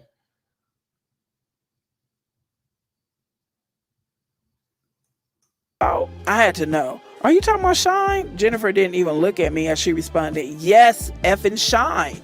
Sean continued a calm and even voice. Relax, the situation is under control. Jennifer was not coming down. She went on, they contacted my attorney for my statement, and there are a lot of witnesses, Sean. There's no way you're going to get away with this. Sean's arrogance can be immeasurable at times. He laughed as he asked, you doubting me? I couldn't believe it. I had to know. Sean, what could you offer him that would make him do a bid for you? Like, what the F? Jennifer gave this nigga $1 million to do 10 years. It should have been 10 million. Motherfucker. But, dude, the nigga just crooked, man. This nigga just crooked, man. Also remarked, and what if he falters halfway through his sentence and starts talking? Sean responded as calmly as ever. He won't do that. People in jail don't cross-connected people on the outside. Jennifer looked deflated. So you'll kill him too? How much does she know? Look, I'm not going to threaten anyone. Sean is smart and loyal. He knows how it works. And when he gets out, he'll be well taken care of. Jennifer spoke defiantly. Sean, they want to question me. I'm not perjuring myself. I am not going to jail over this. Sean seemed so in control. I admired him for it at this point. But my spirit was broken. I felt bad for Jennifer. She catches one bad break after another. And this was a really bad break. Sean spoke with confidence. Relax. Come in and have a drink. Have your lawyer. See, this is how the nigga know he got shit paid off. You know what I'm saying? I don't think he's this calm now. I don't think he is this calm now with the shit that he's got going on. Just call me. You'll never see the witness stand. I promise. Jennifer wasn't so sure. She asked him, how could you possibly know that? Sean smiled as he replied, between Shine's confession and the witnesses that gave their accounts, the cops won't need much else. The statement from your lawyer will be fine. Jennifer's next concern popped up. She explained, my attorney, Sean, he's good, but he won't do this. Beaming with confidence the way only a man with his network can, Sean responded, sure he will. Jennifer shook her head defiantly as she responded, Sean, you don't know him. Sean's unbreakable confidence was ruling the day. Jennifer was giving in as he told her with a smile, I got this. Sean, are you sure? Sean gave a wink. My attorneys handle situations. Give him my number too. Jennifer seemed leery as see, he's cocky because this is, you know, a New York City case. You cannot be cocky with the feds. The feds don't want no money. The feds don't want no money, man. They want your head on a trophy, nigga. She asked, you're not going to threaten my attorney? Sean laughed as he replied, no, of course not. Money talks, baby. He turned to me and said, take her inside and pour her a drink. Money talks. Sure does in the city. You know what I'm saying? I had a question of my own. But you were going to make Shine the label's go-to man. What are you going to do now? Sean looked disappointed as he responded. He had the voice, but his flow, he signed. Well, artists with his talent are a dime a dozen. Looking at Jen, he continued, he's not a once-in-a-lifetime find. See, that's how they view artists. You're a dime a dozen. You know what I'm saying? That's why it's like, you got to really look at these guys who get in that machine and then become moguls. How did they do it? Bussy. Like Jennifer Lopez. Now he's throwing on a charm. Despite the situation, she blushed slightly. Sean continued, let's grab that drink. Let me handle this attorney situation. Relax, don't worry. He left the foyer and went to have a seat in the living room. He tried to make a threesome happen that night. It didn't work out. Not that day. Chapter 15, Queen. Tried to have a threesome with J-Lo and Kim. That would have been awesome. I can't hate on that. You're still a pervert. Bitch. Kimora Simmons and I went out to have drinks. She was looking at me seductively and I was turned on. Kimora is a pervert. We were going to go back to my place afterwards, but suddenly after a sip of my drink, I felt like I had to vomit. I excused myself and barely made it to the ladies' room. When I came back, Kimora asked, you feeling okay? I'm fine. I have been under the weather the last couple of days. I think I'll head home. She said, your breasts are looking kind of plump there, girl. Embarrassed, I whispered, not in public. She replied, Yep.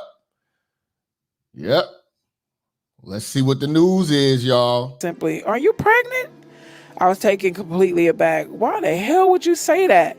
She let it sit there for a minute. I bet in her head she was like, wait for it. Then it hit me. She gave me a minute before continuing. So what you gonna do? I didn't understand. Gonna do? If it's not Sean's, F. If it is, with the shock wearing off, the skull. Now this is crazy. As much sexcapades that they have, Diddy is lucky that them his kids.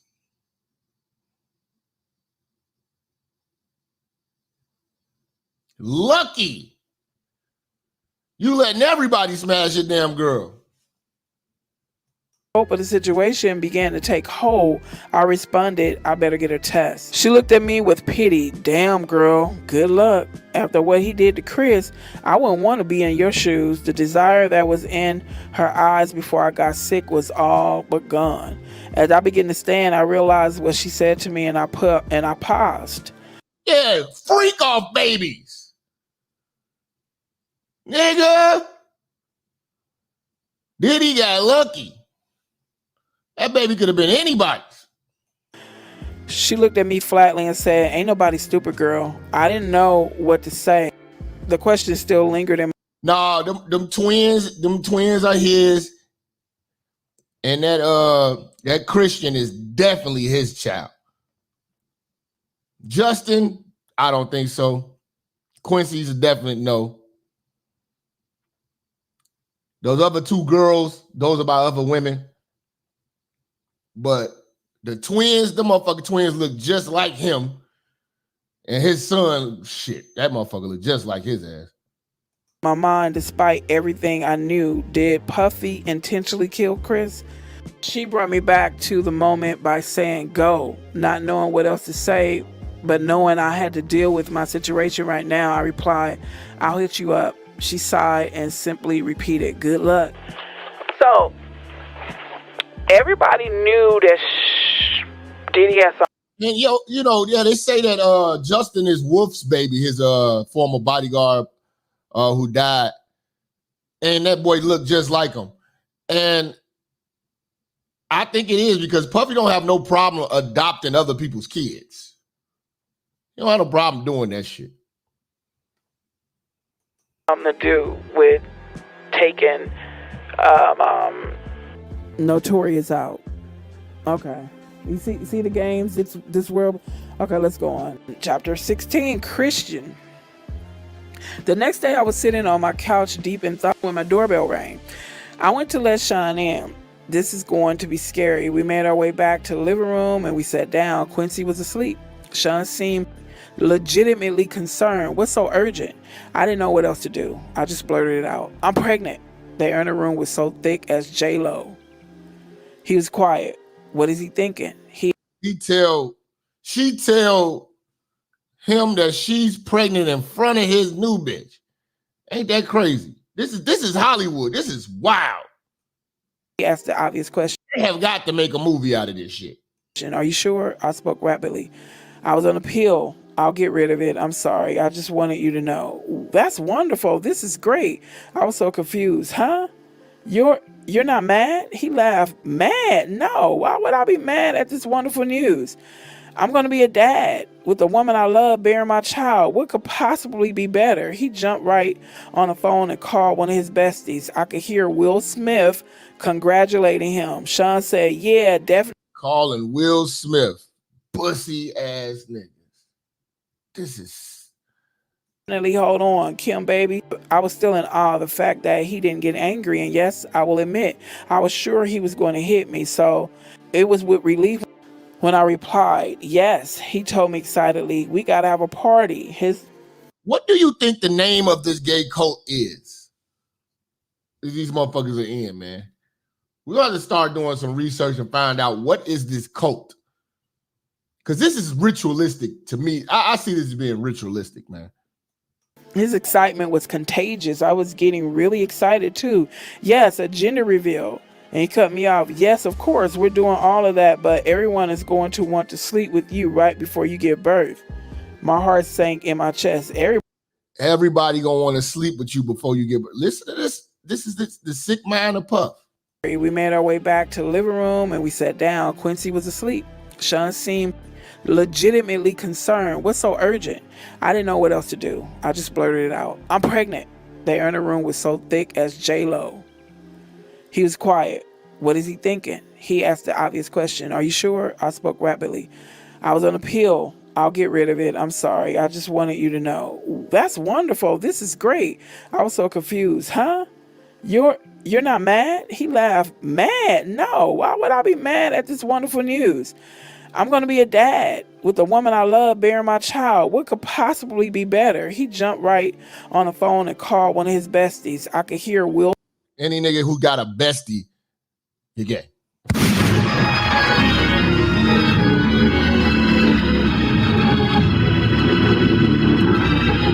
Men don't have besties. Got besties playing with niggas' testes. Will Smith congratulating him. Sean said, yeah, definitely, hold on, Kim, baby. I was still in awe of the fact that he didn't get angry. And yes, I will admit, I was sure he was going to hit me. So it was with relief when I replied, yes. He told me excitedly, we got to have a party. His excitement was contagious. I was getting we got to have a party. A party. Really excited too. Yes, a gender reveal. And he cut me off. Yes, of course, we're doing all of that, but everyone is going to want to sleep with you right before you give birth. My heart sank in my chest. Everybody is going to want to what? This is a sick nigga, man. Sean went on with that same excitement. Well, not everybody, you know. Will, Jada, X. Sean, I'm having your baby. Will and Jada. Woof. He verbally waved me off. It'll be fine. I couldn't help myself. I just started crying. Sean grew quiet on the phone, then spoke low. I'll call you back. He hung up and took me by my hand. Baby, I'll never ask anything from you. I tried to see him through the tears streaming down my face. I couldn't believe the words coming out of his mouth. I tried. Yeah, I don't believe that these bitches be victims because they have plenty of chances to run away, do all this shit, and they still endure this shit for fortune and fame. They are all whores. To speak. Sean, he cut me off. I provide everything anyone could ever want. Do you want for anything? Sobbing, I replied, no, but he continued. This is the kind of thing I have to do in order to continue giving you this comfortable lifestyle where you live on a lap of luxury and get to be on TV shows and in movies. I know you don't want this, but do you want all of this to go away? A whimper is all I could manage. No, he continued softly. Then we got. See, she don't want to give up the lifestyle. This is what comes with it. That's why I tell y'all hoes, man. Most of these brides ain't shit but prostitutes. To do this, I said, but Sean, I don't believe in all this spiritual crazy-ish. We got here because you're brilliant, not because of sex parties. Oh. He replied, "Do you trust me?" I did. My soul was so broken. I did. I responded, "Yes." He sighed as he said, "Then let's do what we need to do to keep what we have." As I nodded yes, he pulled me in to hug me. "Thank you, baby.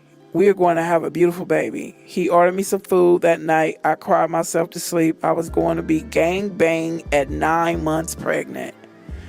I'm on my Damn!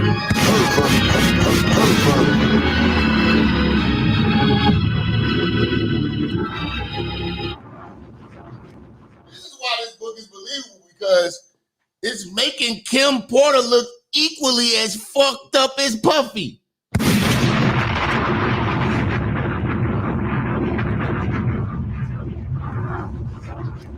She getting gangbanged at 9 months. my child out of this life. My child's going to have a good biblical name, a heavy Christian name. They are not going to take his soul. Chapter 17, Broken Promises.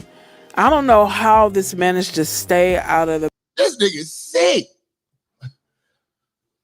You let niggas bang your baby mom at 9 months? media for so long, but Sean got to the point where he was incredibly abusive and only his inner circle knew about it. The artists were all too afraid of him to say anything. He had gained so much power, no one would say anything. Puff Daddy was a kingpin.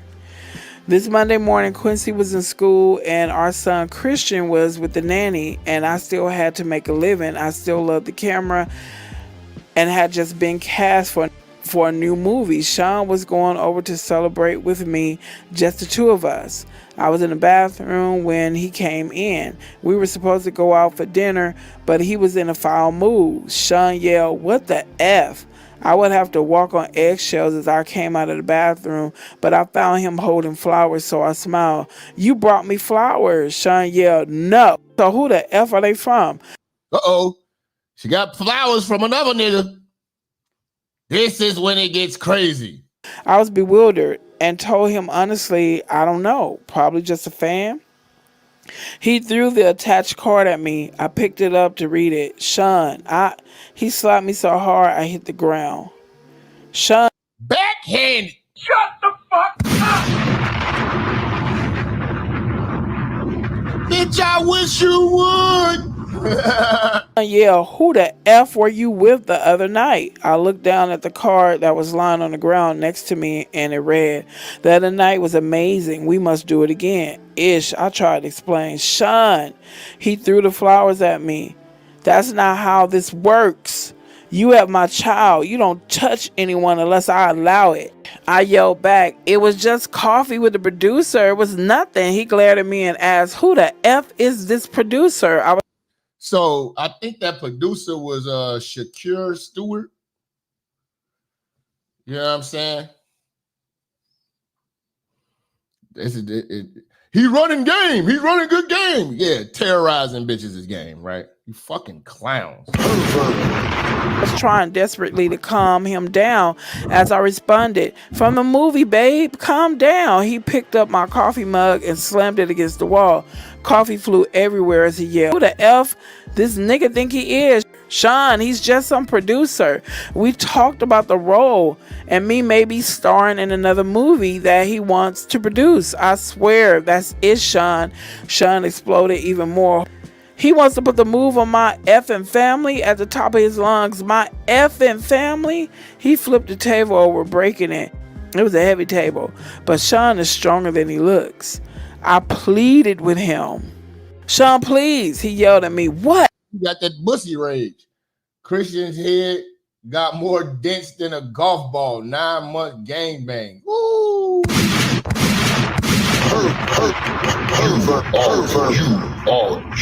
are a pervert. Boy got head contusions.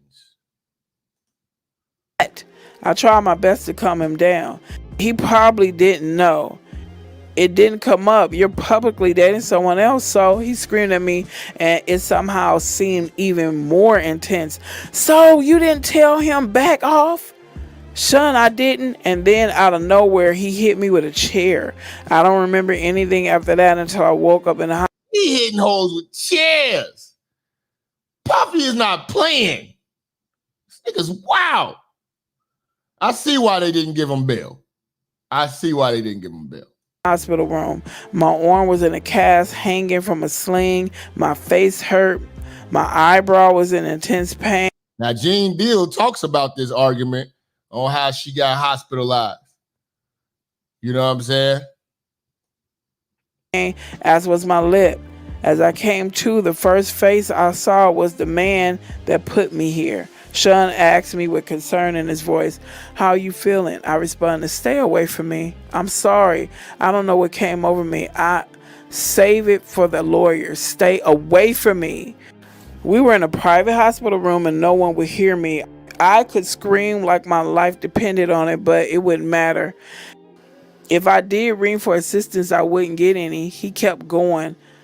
I was just so jealous. You know how I am. He took hold of my left arm, the one that was not slung in a cast.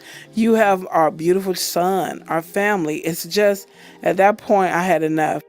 "The one you slutted out right before giving birth? Are you..."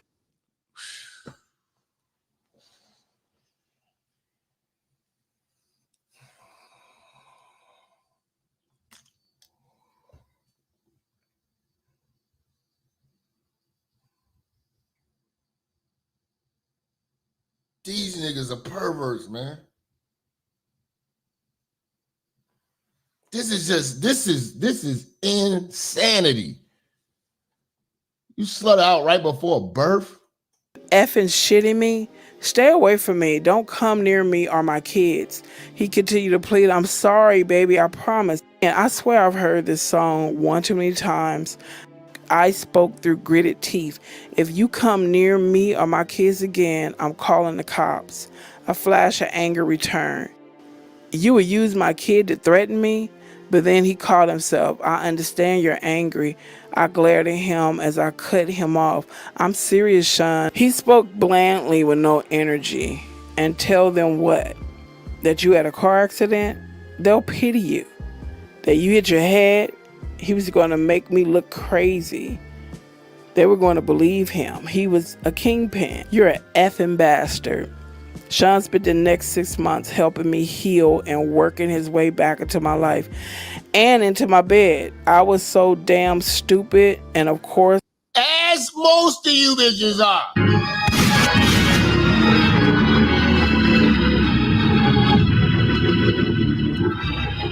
I'll try to tell y'all, man. Y'all be scared of these pretty brides. They are dumb. Better holler at them. I wasn't cast for either movie. From what I understand, the producer died of pneumonia. Damn. Niggas mysteriously die. See, I'm fuck all you. Oh, the book is fake, nigga. All of these people are dead. How many coincidences before you say, you know what? It's something to this shit. 9-month Melvin is crazy work. Shit, crazy, nigga. Niggas is nasty out here, bro. This niggas is nasty out here. See, we got Arsenal Shogun, man. Say these sex parties are rituals for magic and wealth. That's why they call Rihanna and Beyonce witches. This is the core belief of Hollywood. The real elite practice of occult science is deeper than rap. I need to see some documentaries on this because I need to know what is this? What is the name of this cult? Because I'm telling you, this really sounds ritualistic to me, man. He says he gotta have the sex parties so they can continue to have a lifestyle and all. Like, hold on, man. It doesn't even sound like this is for pleasure. What are y'all worshiping over there? E. Lim say, "I don't like nobody even looking too long at his broad." Hell no, nigga. But weirdos want to see other niggas bang they broad. That's weird shit. Kill the producer. Ooh. Sean kept his word for the most part until he didn't. I ended up pregnant again. He wanted energy from that too. That would be my last sex party. My body will never be ravaged by so many people again, especially while I'm pregnant. This. Oh! Oh my God! The sequel! The sequel!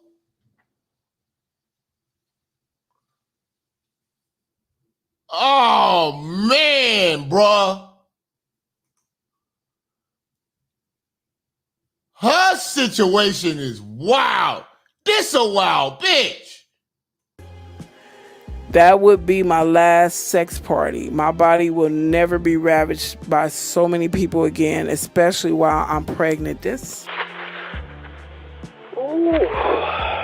God, what if something happened to the twins? After that, I wanted out. But when I tried dating someone else, they would end up dead from pneumonia. What the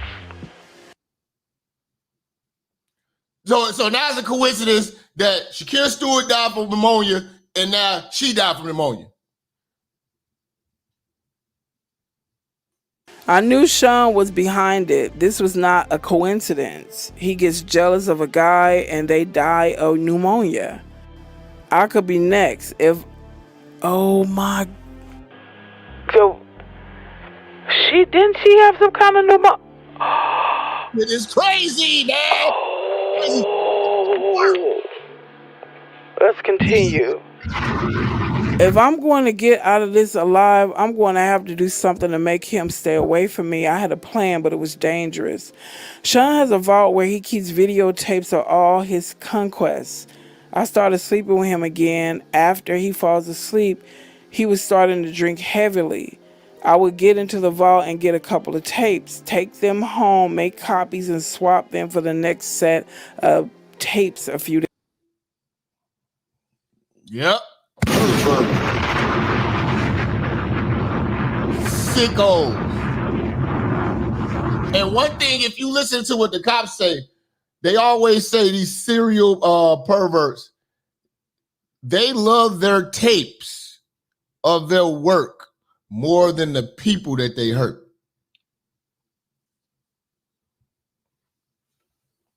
They absolutely love their tapes.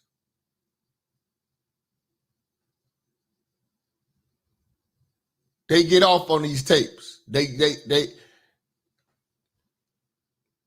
Their tapes are like family, nigga. Days later, it took weeks to get them all copied, and he never knew I had them. This was my way out.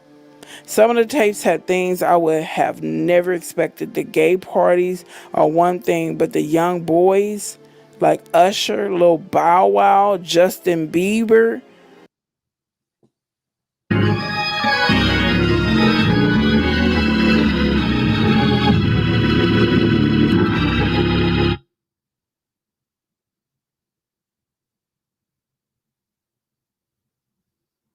Lil Bow Wow, bruh. I would have never known. My God, is he grooming Quincy? This has to end. Ooh. I invited him over one day to confront him and put an end to our on-again, off-again relationship. He entered my house unannounced for the last time. He would no longer have the key after today. I was in the kitchen. Kimora and I were sharing drinks. I was scared to face him alone.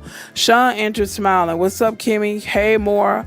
I told Sean to sit down. Because of my tone, he looked at me stung and asked, "What's going on?" "What is this?" I responded with delight. "Me taking my life back. We're done." He answered. "Hold on, wait a minute." I was so excited that I wasn't hearing any of it. I shouted at him, "No, no more. This is effing over." He looked confused as he asked, "Where's all this coming from?" With disgust, I said, "I got effing footage, Sean." He looked even more confused as he inquired, "What are you talking about?" Kimora said with revulsion, "Usher too?"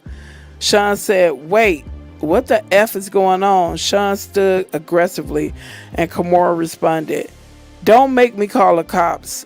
Sean's anger was creeping in as he replied, "This is how it is?" I simply nodded. If anything happens to either one of us, it gets released. He seethed as he queried, "After all I've done for you, I don't think I was ever so happy as when I said those words." Yep. He did that shit, man. He did that shit. I don't care what nobody said. He did that Words shit. to him, "Get out." Pissed, he started to leave, looking back with pure hatred. As he walked down the stairs, he turned around in a fury and lunged at me. He knocked me down near the top of the stairs. I was hurt. Kimura screamed, "Stop!" As he began to crouch over me, I kicked at him, hitting him in the kneecap, then his face. He went tumbling down the stairs. He was too hurt to get up. I called the cops. Kimura left before they arrived. When he left, it was in an ambulance. I felt empowered. I felt safe. The Sean Combs days had finally come to an end. Yep. You just got yourself clapped up, lady. Chapter 19. Finale. Things were okay for a while. I started dating again. It was almost normal until I got serious with someone. Then my boyfriend died of pneumonia. I knew it was Sean again. That's when I decided to write. So another nigga dies of pneumonia. This book. A few days ago, my home was burglarized. Only laptops were stolen. I know it was that bastard or his goons. Of course, I had a copy in the cloud that I was able to easily download here onto this new computer. As I continue to write now, I'll send this into the cloud as well. I will send out copies via email, and my Google Drive password will be attached so the missing chapters can be accessed. She planned her death, bro, because she knew it was coming, bro. I'm telling you, I can't wait to this motherfucking trial so we can really unlock these secrets, man. This book must get out. There are so many more chapters to add. This outline is a great start. I have to organize the rest of the chapters and add them in little by little. I plan on spending today working on exactly that, but I'm not feeling very well. Thank God the kids aren't here this weekend, so I can rest. I'll call Kimura to cancel our tentative plans for a meetup.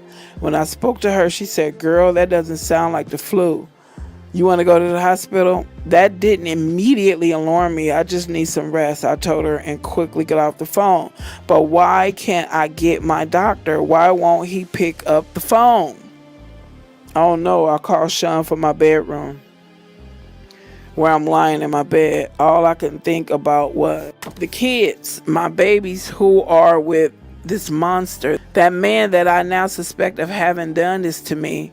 Sean picked up with that air of superiority in his voice that let me know it was too late for me. He spoke confidently into the phone. "Hello?" I screamed at him. "You bastard. I have your effing children. What are you talking about? The kids are with me," he replied with a mocking innocence. There's literally nothing I could do. I could only ask, "Did you ever love me?" Instead of answering the question, he responded, "The most important thing to me in the world is loyalty." I couldn't believe it. I had to ask, even though I understood. What the F does that mean? With the same... This is what happens when you make a deal with the devil, man. Feigned innocent, he mocked Kim. Is something wrong? He's going to continue this game to the bitter end. I asked one last time, "How could you?" Again, with the narcissism I had now come to despise, he responded, "How could I? Do what? I gave you everything. You went to someone else. You left me just like everybody else did. You asked, how could I? How could I what?" I yelled. "Look what you did to everyone around you." There was only anger. How, nigga, it's too coincidental. Two boyfriends died of pneumonia, now she died of pneumonia. In his response, "So you're saying everyone leaves because how I am and you were going to expose me?" He had me burglarized. I knew it. I shouldn't have threatened him. I should have just published the book. I'm going to... Yes, you should have. Yes, you fucking should have.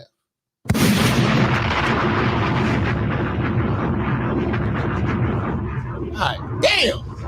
died like Heavy D, like Biggie, like Pac, like so many others, and it's because he is a monster, plain and simple. Before hanging up, I simply say, that's not the only copy, you F. Then I shoot out a group text. I let everyone know he got me. Then I call 911. As I sit here waiting for the ambulance, I am writing this chapter and praying that I make it to the hospital. I don't feel like writing anymore. I may not be around to see it in print. It's okay. I'm sending it out. He won't get away with this. I will have to say my final words. Sean Combs will get exposed even if I lose my life doing it. My kids have always been my most cherished possessions. I want the world to know that. But more importantly, I want them to know. And that is the end.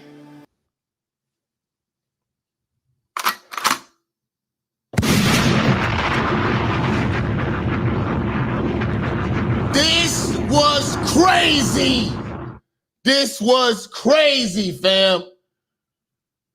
We are not going to stop following this shit, man. And I feel sorry for the daughters. The kids, man. Oh my God, man. Your mama was wild. Your daddy's crazy. It does not pay to be a pervert, man. These bras will do anything for fortune and fame, man. This Diddy shit is just every day I look into this shit, it's just more and more craziness, man. I'm gonna leave this up for y'all, man. Hopefully y'all enjoyed part 2, you know what I'm saying, of the ghost of Kim Porter, man. Y'all go watch part 1, man. We are on the case. I appreciate y'all fucking with me. I appreciate everybody who sponsored and donated to this show. Like, share, subscribe. The realest nigga on YouTube, nigga. Follow me on Twitter at the Minister Jap. I'm out.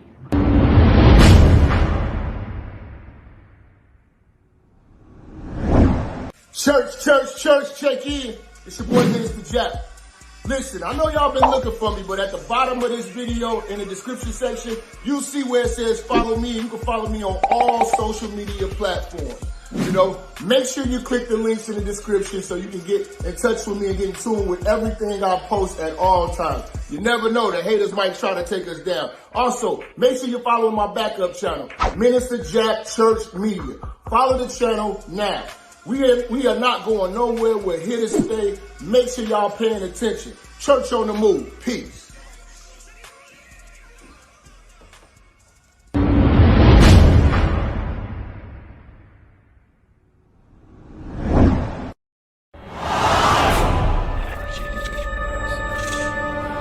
Minister Jap, I'm talking to you, nigga. Yeah, I got a kid. I got 2 daughters and a son. You hear me? Black women are bad mothers. And that's why you having a baby by the motherfuckers you had a baby with is your fault. That's why you being a single mother is your fucking fault.